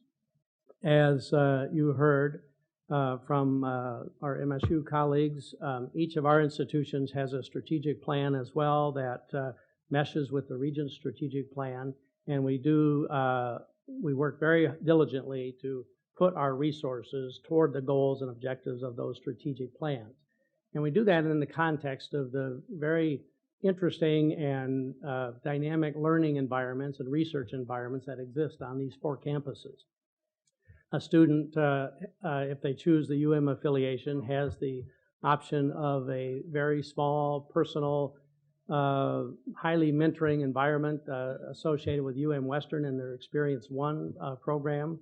They have their choice of a science and engineering focus at Montana Tech, again with intense mentoring between students and faculty members. They have, of course, the 2-year choice in Helena College with its emphasis or its highlight of access to success, working with high school students. And then, of course, the Missoula campus, a research-intensive campus, professional programs, all grounded in a liberal arts foundation.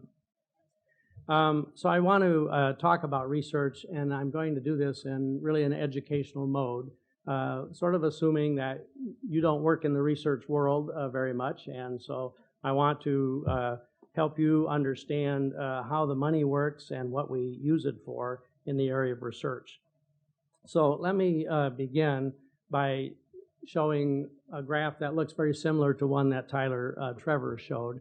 And so in Tyler's presentation, as he said, he focused almost exclusively on that biggest section of the graph there, the general or the unrestricted dollars, the general fund dollars that come from tuition as well as state appropriation. So I'm going to focus on money outside of that. So almost all of the research that we do is funded with money outside of the general fund. If you look carefully at that graph, there's a tiny sliver labeled right at the very top of the graph, research, 0.56%. That's the amount of the general fund that goes toward research activity. So it's a very small amount. Almost all of the research activity is funded through money outside of the general fund, and I'll speak to that in a few moments. Before going on deeper into the topic of money, though, I do want to emphasize that the research program at the University of Montana, and this applies to really all of our institutions to some degree or another, involves research and creative scholarship, scholarly activity, only some of which has significant budget implications, only some of which is included in that pie chart up there. Much of the research that goes on, say in areas of history or political science or the fine arts, it's every bit as important as the research that we do in the science areas and so on, but it tends not to be externally funded research. And so when an English professor sits down and writes the next great novel, that's research, that's creative scholarship, but it tends not to be funded research. And so we don't really think of it in the context of this pie chart. So I did want to make that point, although the rest of what I'll talk about then is really the funded research side of things, where money comes in from some outside agency. So just to give you an idea of the magnitude of what I'm talking about here, in the affiliation, each of the 4 institutions conducts funded research programs, funded external scholarship programs, and so I just wanted to give you a sample or an idea, an overview of the amount of dollars that come in to fund the research programs on each of the campuses within the affiliation. The right-hand column in that chart shows how much of that comes from the federal government. So the majority, the biggest piece of our research programs tend to be funded through federal government grants, and I can get into a little bit more detail about that as we go forward. I want to give you a sense of how the state of Montana stacks up in terms of funded research. So the next graph, please. This is a chart that shows all of the research expenditures for the state of Montana. So this is the MSU side, the side in aggregate. And so the total there in this particular fiscal year, which is a couple years old now, $197 million. Those are our research expenditures from essentially all sources of research funding. And so you can see where Montana sits there relative to the other states. I will tell you that over the past couple of decades, that represents a pretty significant improvement in our placement. I'm going to speak in a few minutes about a program called EPSCoR, and when EPSCoR began in our country 30 years ago or more now, Montana was one of the original 5 states eligible for EPSCoR, which meant that we were one of the lowest 5 on that graph. So we've moved up, a number of notches. We're actually one of the more successful states when it comes to that EPSCoR program, which I will get into earlier or in a little bit. But the point here is that, on a per capita basis, we're probably not doing too badly when you think of the per capita number of scientists and engineers and people who can go out and seek external funding. But there's plenty of room for improvement, and that's where we need to really focus as a system with the intensity going forward that we've placed on two-year education for the past several years. So let's look at some examples of what we call research activities. And the point of this slide is to help you see that research or sponsored programs, sponsored projects fund quite a few activities that are important to us as an institution, as a system. So the beginning one there is just one example of what we all sort of think of when we think of research. It's some scientist working in a laboratory, sitting down, writing a grant proposal, getting funding to do research for his or her project, usually with some graduate students and some undergraduates and maybe postdocs. So we think of that as the individual investigator grant program. And so that particular one is just an example by Ann Cook in our Department of Psychology, and it's funded by the National Institutes of Health, one of the, well, in our case, the biggest funding agency on our particular campus. The amount there, $744,000 over a multi-year period, is fairly typical of an individual investigator award. They might be as high as $1 million or $2 million in some cases, but that's not an unusual number for what we think of as a sort of a standard research award of an individual investigator. But it's not just research that is funded through what we think of as research dollars. Educational activities, both on our campuses and in the K-12 system, are funded in many cases through research grants from federal agencies and other agencies as well. So that next one is an example there of bringing research into the classroom through or into Montana Public Schools. And this is actually an example from Montana Tech, Department of Biology, and it also was funded by the National Institutes of Health, $1.25 million in that particular case. Many of the important outreach activities that we conduct as an institution, as a system, are funded through what we think of as research dollars or grant dollars. So here's an example of outreach. We have on our campus the Defense Critical Language and Culture program through our Mansfield Center, where we actually train military special ops personnel in language skills for critical areas around the globe. And so that is a very important project to us, funded, you see there, at $2.9 million out of the Department of Defense. So that is not really a research activity, per se, but it's an externally funded activity that goes into the counting of our research dollars. And finally, many grants, or some grants, not many, a few large-scale grants are really directed toward capacity building.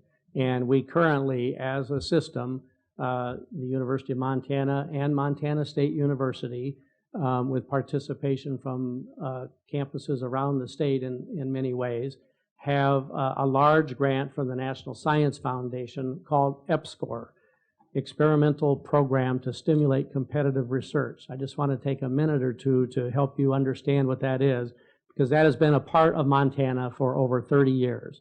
So the EPSCoR grant that we're in right now is a 5-year grant for $20 million, and it has a cost matching component associated with it that we fund out of state dollars and institutional dollars. The whole point of this EPSCoR program is to build research competitiveness. It's an infrastructure building grant, but in the context of a highly focused research effort. In this particular case, we undertook a highly collaborative effort between the two campuses the two affiliations, I should say, to develop this Institute on Ecosystems that has about 200 faculty members from around the state active in it. So that EPSCoR grant this one is by the National Science Foundation. We have EPSCoR-like programs out of many other federal agencies, National Institutes of Health, Department of Agriculture, Department of Defense, and so on. Those are large grants that help the state of Montana become more competitive in seeking research dollars. That is the grant, those kinds of grants are the ones largely responsible for moving us from sort of that lower 5 up to where we are now. I'd like to just take a moment to outline what is involved on the part of a faculty member or a group of faculty members in actually applying for and securing one of these external grants. It is not a trivial task by any means. I'm not going to go through this slide in detail, but I do want to impress upon you that somewhere somebody generates an idea, the light bulb goes off, and it's an idea for one of those individual investigator grants, a large infrastructure building grant, what have you. Somebody has to sit down and write then the proposal, the grant proposal that ultimately will be sent in.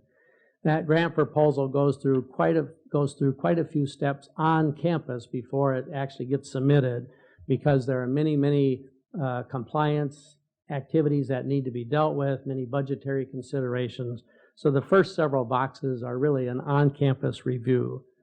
The second line of boxes constitute review of that proposal by the funding agency.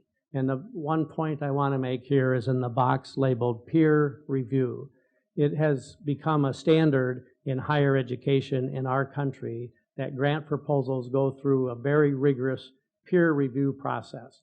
And those peers are selected from institutions around the country, sometimes beyond the country, experts in the field. So when we get a grant awarded, such as the tax grant that we're waiting to hear about, or any of these individual investigator grants, you can be assured that that proposal has been ranked in the top, the very top of all of the proposals received by that particular agency. Depending on the agency, right now, funding percentages may be as low as 9%. The National Institutes of Health is a very challenging environment for our investigators now, and of all the proposals that go into the NIH, right now, somewhere between 9 and 12% get funded. The rest get rejected, some may be resubmitted. So this is a very competitive process, and it requires a tremendous amount of determination on the part of our faculty members and the people submitting those awards. Once that grant is given, then there's a whole series of processes on campus again that follow the implementation of that grant project. And the point I want to make there is that every grant project goes through scrutiny on campus as well as by the funding agency. So almost every grant project submits an annual report that gets reviewed before the next year's money is released, and every grant project submits a final report.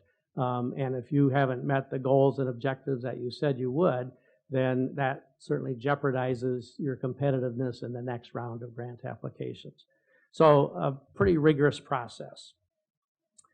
Returning to sort of the money aspects of this business, when a grant is given, the money comes sort of in two major forms. One is the money that, what we call direct costs. It's the money associated with actually carrying out the objectives of that project.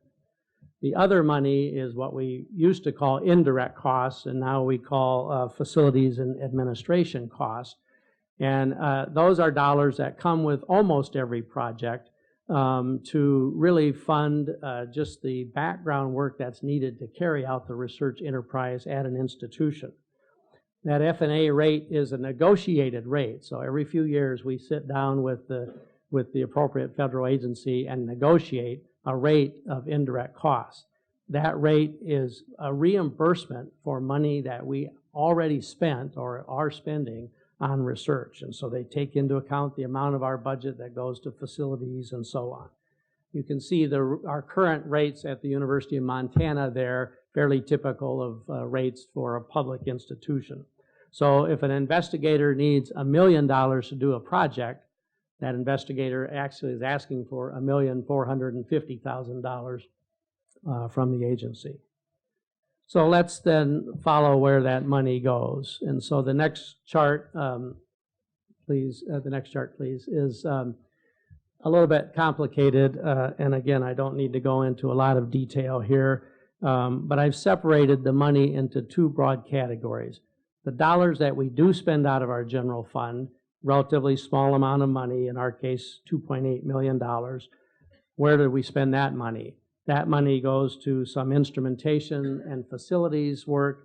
It goes to our research administration office, and some of it goes to helping some of our centers and institutes with their basic infrastructure.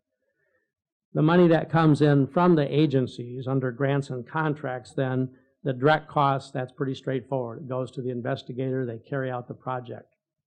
Well, what do we do with all of those indirect costs, that 45%?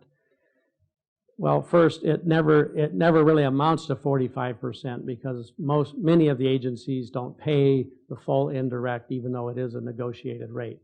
The actual recovery is on the order of about 15%. And that goes then to a variety of things. We reinvest that into the research enterprise by, again, building out research laboratory space, by helping some of our centers and institutes, returning a fraction of it to the college and the investigator as an incentive to write more grant proposals, and a variety of other activities such as faculty startup and so on. So it's a fairly complex trail to follow the money that comes in from grants. Part of why on those earlier slides when we talked about institutional support and research and so on, part of why those costs keep escalating is because research oversight has gotten to be a very complex enterprise. And again, this is just a flow chart of how our research office is set up. I just want to make a couple of points here. The second and third columns, it doesn't matter what the titles are, the second and third columns there represent compliance associated with research. So when we do a research project, we need to be attentive to human subjects research. We need to be attentive to animal welfare, radiation safety, chemical hygiene, biomaterials, and those kinds of things. So there's a great deal of effort and money spent on making sure that we are in compliance with all of the appropriate federal regulations. Finally, let me end with one form of payoff from the research effort, besides the educational benefits, the great information, the fundamental knowledge that comes from research. One of the payoffs that we are all interested in now and that we focused on this summer on the research tour is economic development. And so I just want to leave you with a slide that shows the number or a sampling of the companies just from the UM Missoula, and other campuses have great examples as well, the companies that have spun off from the university's research efforts. And so these are companies, most of them are science and technology companies, but not all of them. But the point is that many jobs are created out of research, and a great deal of contribution to the local and the state economy comes from our research effort. And that's the point that going forward we need to focus on to increase our investment in our basic infrastructure to do research. So I'll stop there, Madam Chair. Thank you very much. President Engstrom, I believe Regent Johnstone has one. I just have a question. So assume a $1 million grant and 15% is used on indirect costs. Indulge me on that one. On the $850,000 remaining, would that be spent on salaries, compensation for faculty members? Does it augment, supplement their base compensation? If so, how is that determined? Great question, Regent Johnstone, Madam Chair. So out of that $850,000, probably 60 to 70% of that is spent on salaries and wages. It might be salaries for graduate students or undergraduate students, postdoctoral associates, technicians, and certainly for the principal investigator, it often involves summer salary. Typically, the National Science Foundation will pay summer salary at 2/9 of the regular salary. So 60 to 70% of it goes into salaries. It's not really a salary supplement, but it's usually salaries for during uncompensated time. The rest of the money then gets spent on things like equipment, supplies, surveys, computer time, all of those sorts of things. For the most part, that money does enter our local economy because the bulk of it is on salaries. Certainly the scientific equipment, large equipment, would be purchased for the most part out of state. But I would say at least 80% of that money, and maybe even more than that on the average, is spent right here in Montana. Thank you. Thank you, President Engstrom. And I'd like to invite Chancellor Blacketter from Montana Tech up.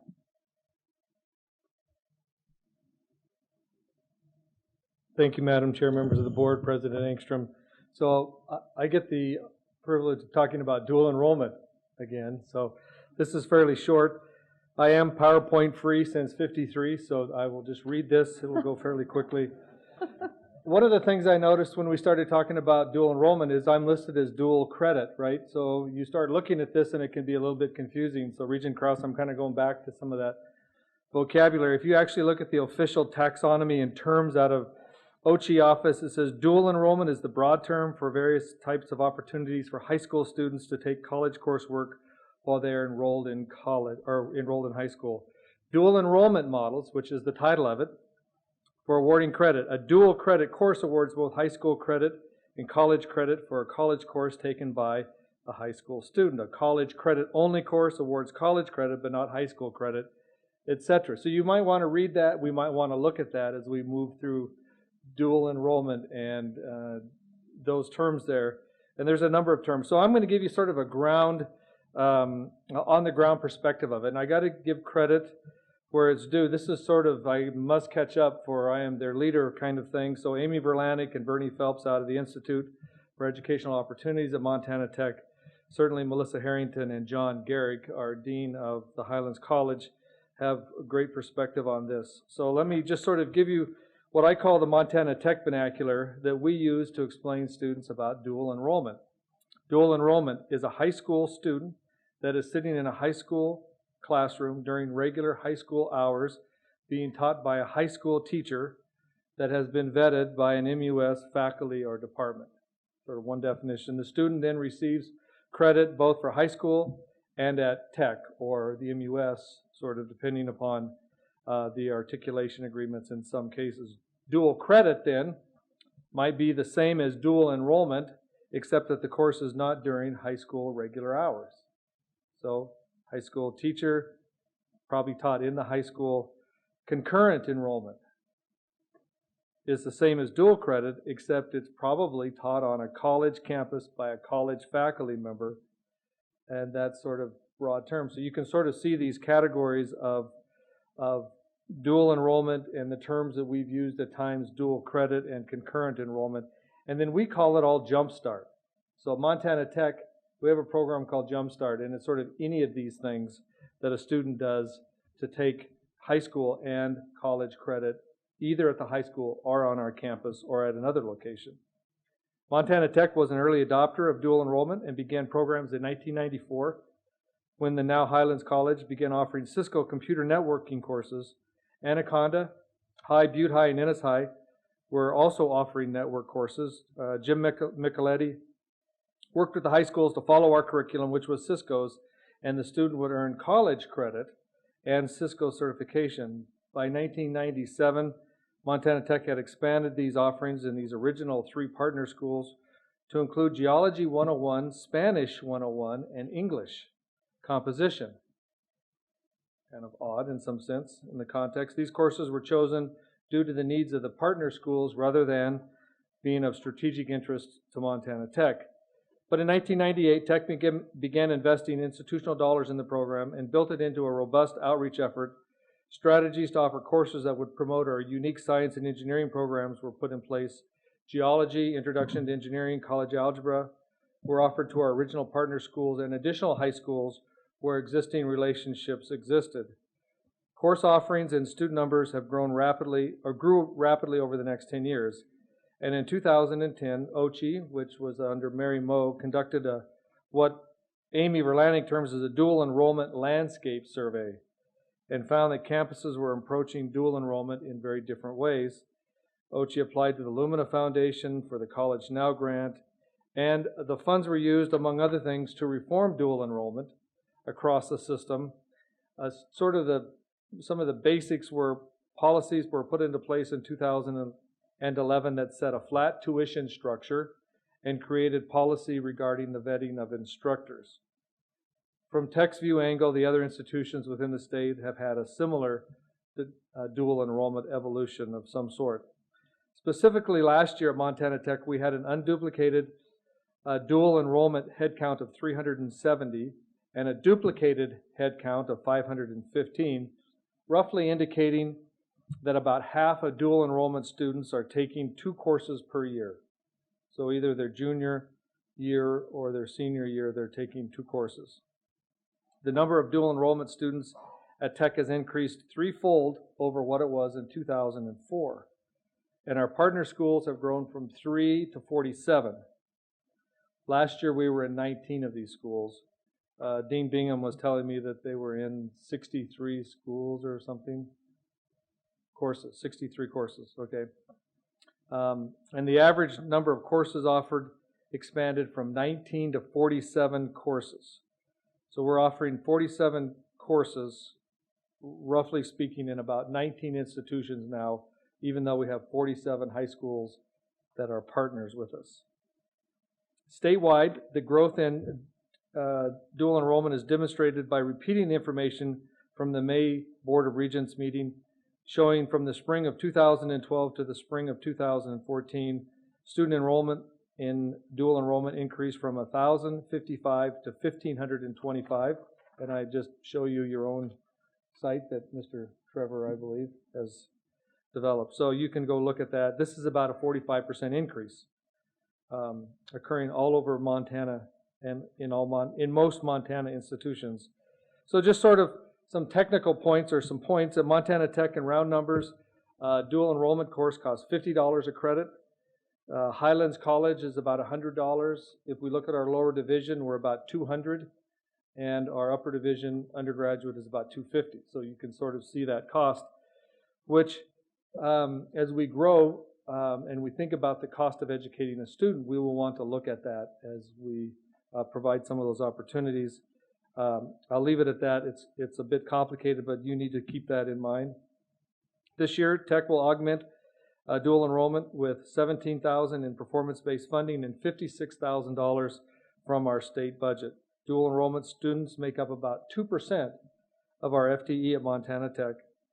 And this is an interesting stat. Of the 1,083 unduplicated Montana Tech dual enrollment students from 08-09 to 12-13, 35% of them later enrolled in Montana Tech. So about a third or so, right? If we have a dual enrollment student, the chances are about a third of those students will come to Montana Tech. Now, I'll get into that data because I don't know where the other students go, but I think they're working on that. Students often come to Montana Tech with 12 credits or more. We have students that come to Montana Tech with as many, this is multiple students, with as many as 32 dual enrollment credits. And we have some students that arrive at our campus this year, multiple students with over 60 credits. So just sort of to get you a perspective, how do you get there? You do dual enrollment, you do AP coursework, you take an online course from a community college in another state, or 2 or 3, right?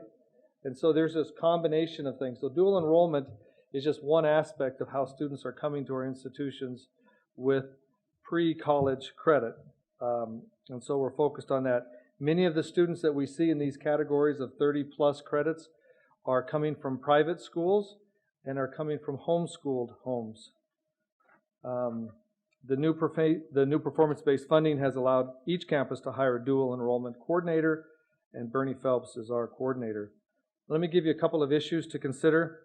The concept of regional hubs has been in place to ensure that campuses neither compete against each other, but also needs to be considered to be to look at to make sure it doesn't restrict student opportunities. There are concerns sometimes for lab equipment in high schools not being at par with our college labs. The process of evaluating and qualifying instructors continues to evolve and will likely need to be reviewed from time to time to be consistent and transparent. And on the data side, I understand that Mr. Trevor is working on collecting data for determining the effectiveness of dual enrollment. Where do they go? What are their performance, etc. Those are critical aspects that we do not have. In my opinion, in conclusion, great reform has occurred across the state, has expanded dual enrollment efforts. Positive outcomes include increases in court offerings, significant increases in the number of students, notable capture rates for degree-seeking students, enhanced communication with high school and college faculty to ensure academic rigor in dual enrollment courses, and increased and enhanced collaboration between two-year campus staff to meet the needs of area high schools. And this concludes my presentation. I can leave a copy of this with you if you would like, Madam Chair. Thank you, Chancellor Blackadder. And Interim Chancellor Bobby Evans. Thank you, Chair Albrecht and Regents. It's a great privilege to be here representing the fine work overseen by Chancellor Richard Story. And actually, I'm talking about programs for veterans that have been envisioned and created by my colleagues who are architects of the future, Provost Carl Ulrich, Vice Chancellor Susan Briggs, Assistant Provost Annalise Ripley, and our Dean of Students, Nicole Hazelbaker. I'm talking about veteran success at Montana Western in the context of what is important across the state of Montana. And you can see in veteran success that much like every targeted success program, using the neuroscience of learning, we focus on specific needs of individual populations. And what we are attempting to achieve is ensure not only that the environment is welcoming and particularly hospitable and caring for veterans, but also that they achieve at least the same rate that our regular students have in a traditional or non-traditional pathway where they too have enjoyed targeted programming. I want to take a minute then to remind you of a remarkable trajectory and probably, in my estimation, the best graph of the day. When we talk about measuring success at Montana Western, we are talking about a change in course such that completions in 10 years' time of our students have doubled. You can see too that the progress to degree, that the first year full-time retention has probably the most remarkable change in history. That is due largely to the unique programming of Experience One. It's what makes that campus great. And frankly, we see a veteran success measure inherent in these data as well. If we can achieve for veterans what we have achieved for our traditional students, we will have achieved our goals. I think it's important to note that OCHI is currently now making decisions about what those metrics will be, and we can never lose sight of the North Star. All campuses in Montana benefited actually through a Veterans Space and Services grant of $1 million. And I want to talk about the VMX, which is how our university handled our $25,000 share of that. Through the Veterans and Military Exchange, we have created a very unique environment. In fact, I will say, having seen many of yours at other campuses, that those are some of the most hospitable, welcoming environments in any university campus. They truly are the heartbeat of a campus. And there's probably no greater opportunity and honor than to stand in those centers with veterans on the celebration of silence for 9/11 in memory of people who could not be there with us at the University of Montana Western. We use a shared services model for our program, which means that literally every function on campus devotes time and attention to the Veterans Center. The veterans' needs are personalized, and we're very proud of our VMX. In the future, there are implications for other things dealing with budget. You'll see here that we have benefited greatly from these direct support programs, and that, as discussed earlier and handled very well about the waivers, there are some potential changes on that in the future. I just want to close by saying that I have had the privilege of meeting these veterans on our campus, and in the words of one, a two-tour Iraq 7-year Marine veteran with 3 little children working diligently to earn a baccalaureate degree, he said, when I asked, what should I tell the commissioner of our state and the Board of Regents about veterans' needs? And he said, we are here, we are benefiting. Adapt and advance, please. Thank you. Thank you, Chancellor Evans. Dean Bingham, back up. Returns. Once again, I won't be as long-winded as Tyler, but maybe I'll be able to get as good information out as I can. I have the privilege of talking about competency-based education, which is something that is a bit of a moving target, depending on how you look at it. We had a great presentation just the other day from Chancellor Nook in meeting with the two-year council on a program he was involved in competency-based education. And I say it's a bit of a moving target because it depends on the definitions which you apply to that. And as we look across the state, and I know specifically I'm to talk a little bit about Helena College, but this is a method of receiving knowledge and education that is a little bit difficult to measure and a little bit difficult in which to apply a dollar value to it, and then a bit difficult as to how you assess that. So what I've given you is, first off, is a definition, and I want to use this as a definition for the conversation about competency-based education or learning. First, a definition that comes from Dr. Robert Mendenhall, who is the president of Western Governors University. And if you know much about that particular institution, we're a part of that from the state of Montana, participating in that. And that goes back, if I remember right, it was in the state of Utah at the time that this kind of started coming about. It's about 15 years old, and it's in the making. And Western Governors University is one of the first online universities that's been accredited. And they use what they call competency-based education as their model. First, Dr. Mendenhall says that that competency-based education measures learning rather than time, regardless of how long it takes. Second, again, using his same definition, holding learning constant and letting time vary. Now, if you think about what we do here in the state of Montana in our typical method of providing both credit and degree or an outcome, you can apply that to it, and I'll get into that a little bit later on. You'll see that they're very different in their process. Second, it comes from the University of Wisconsin, where Dr. Nook had spent some time, and they created a program called Flex Option. This is what they had to say about competency-based. It's about what you know and are able to do. It makes it possible for you to work at your pace, studying only the things that you need to learn. And then the last comes from the Higher Education Act program eligibility, and this is an important piece as we look at receiving approval from our accreditation agencies in which to apply competency-based education.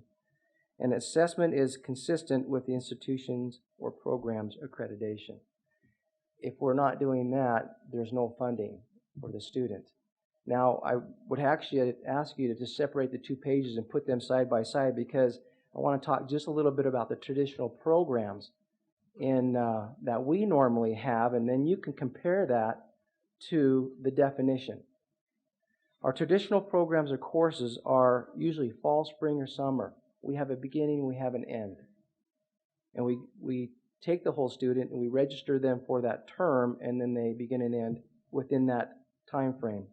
They're usually 5, 8, 10, or 16 weeks long, depending whether it's a summer session or whether it's a regular semester session, or we have maybe two sessions within an academic semester that's 8 and 8. Depends how you break that up. The instructional hours are generally 15 to 90 per credit, depending on whether it's a lecture unit or a clinical or a laboratory, or however you might be able to term that. We have lectures, we have labs, we have clinical, We have flipped, blocked, web-based, and blended, and that's just a few to throw out there. There are a lot more definitions in how we provide that pedagogy and get that to the student. And then all students progress at the same pace with a grading scale that is usually from an F to an A in that time frame. Now, having Clay here being $18,000 in debt, he probably would understand that method right there as shared by President Wadden. So these are the terms in which we use generally across the state of Montana and is generally used across this country. There are some institutions, however, that are using, if you use the other terms, competency-based education. However, most of them still have a beginning and an end to it. Western Governors University, for X amount of dollars, you can take as many classes that you can possibly pass through, having gone through an assessment, within a 6-month period, and then you start again. And I would defer to Dr. Nook if he wanted to explain the program that he had over at University of Wisconsin on the flex option, which has some similarities to that. There are other institutions out there, and generally they're private institutions that use this competency-based process to help get people through to get to a credential. And generally, competency-based is a pass or not at all. You go through an assessment, can you show a competency? And if you can, then we'll let you pass to the next level, and with that, then we will give you some type of credential, depending on what it is that you're trying to do. Now, I dare say that we will be discussing this at more detail. I know in the 2-year council, this is something of interest to us. And it applies not only to, which is generally the conversation, technically based education, whereas when you generally find competency-based education, such as a welder comes in and says, I have this skill set, I want to test out of it, I want to get a credential, I want to move on. Or I have this bank of knowledge and I want to be able to test out of it, be assessed, and then get that credit, so to speak, if you can attach credit to it, and move it on. PLA, it's the big conversation we're having as of late. This has a competency-based component attached to it. Right now, the Helena College has applied for a grant, an experimental grant. We're hoping to get that so that we can then utilize that funding and work with a couple of programs on our campus to see if we can move them to competency-based education, true competency-based education, open entry, open exit, with a degree or certificate or something at the end.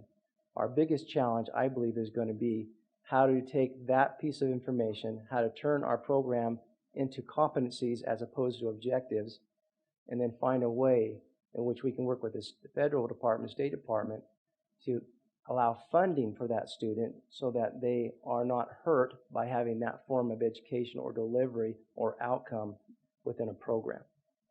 And having, with only 2 slides in front of you, I think I'll end that conversation with that. And if you have any questions, I'd love to answer them. Thank you, Dean Bingham. And last but certainly not least, Presidents Karras, Simon, and Klippenstein.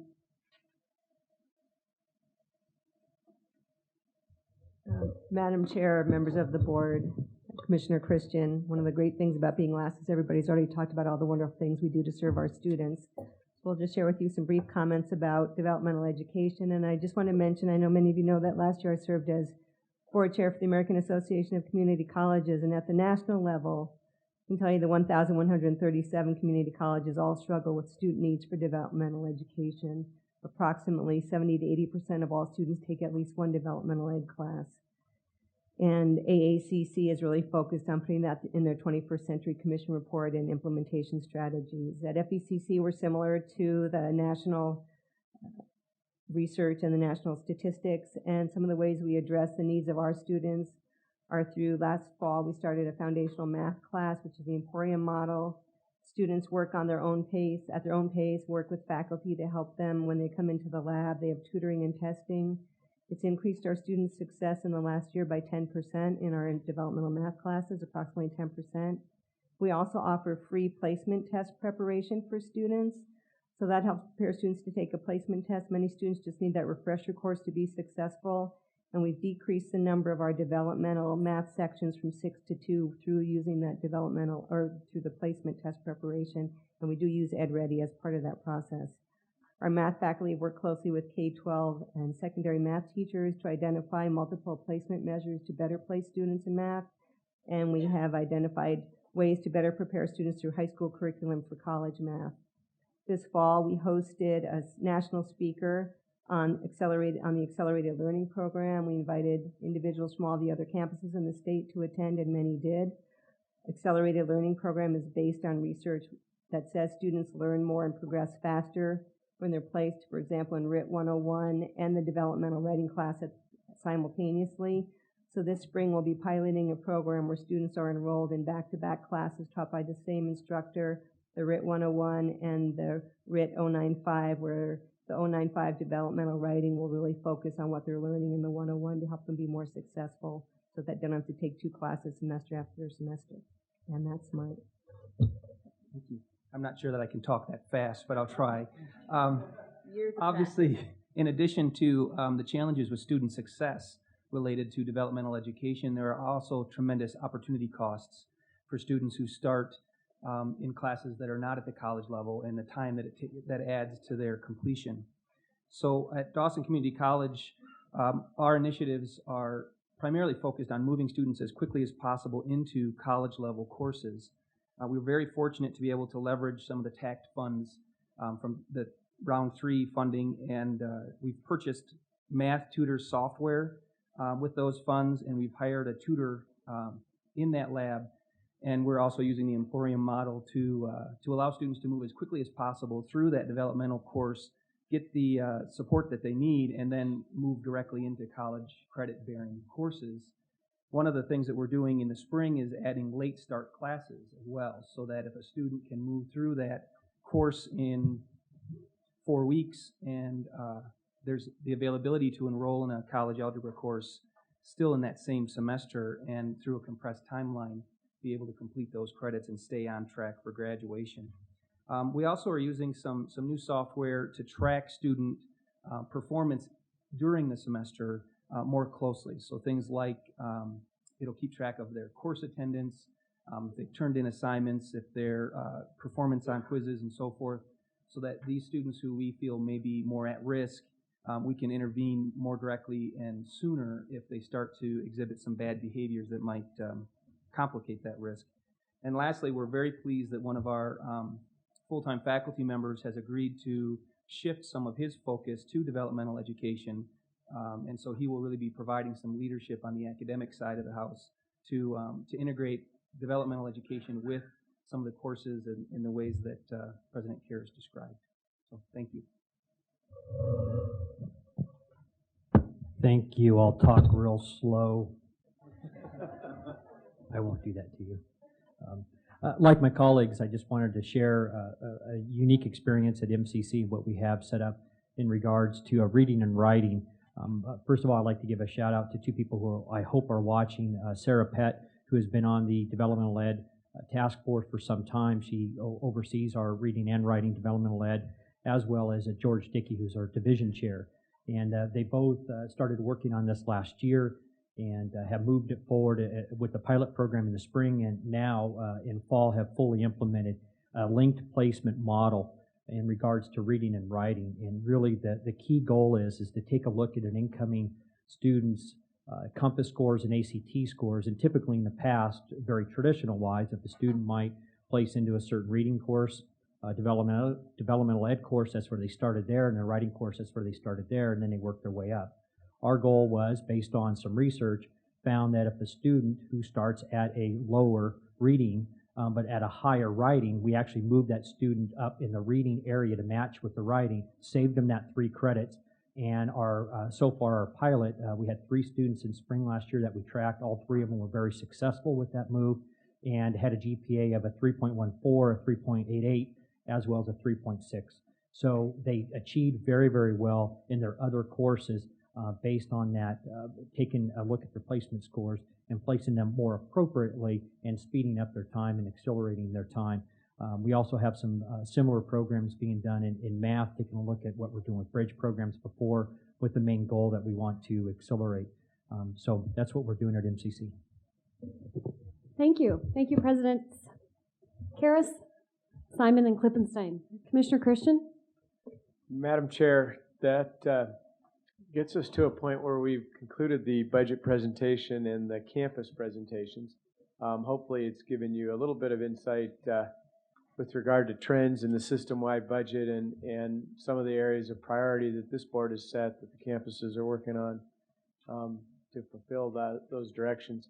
I would suggest, in the essence of time, we have showed you the all-fund summary and some of the documents that ultimately this board needs to take action on to approve, but you're certainly willing to go through questions and stuff tonight if you want, but we could also look at item A tomorrow as we take this as a committee of the whole and take action on that item and answer any questions that we have then. I think that's a prudent idea. We will take public comment on this, and we can certainly take public comment on this tomorrow, unless there's anybody here that wants to comment on this particular item and is only here today. And we certainly want to give you the opportunity to do that. Is there anybody here in that situation that would like to comment on this particular item? If not, we can certainly do as the Commissioner has suggested and wait until first thing tomorrow morning to complete this item. Is there anyone who is unable to attend tomorrow who would like to provide public comment? Okay, well, in the essence of time, I think we will go ahead and move public comment to tomorrow and finalize this committee and moving that agenda forward.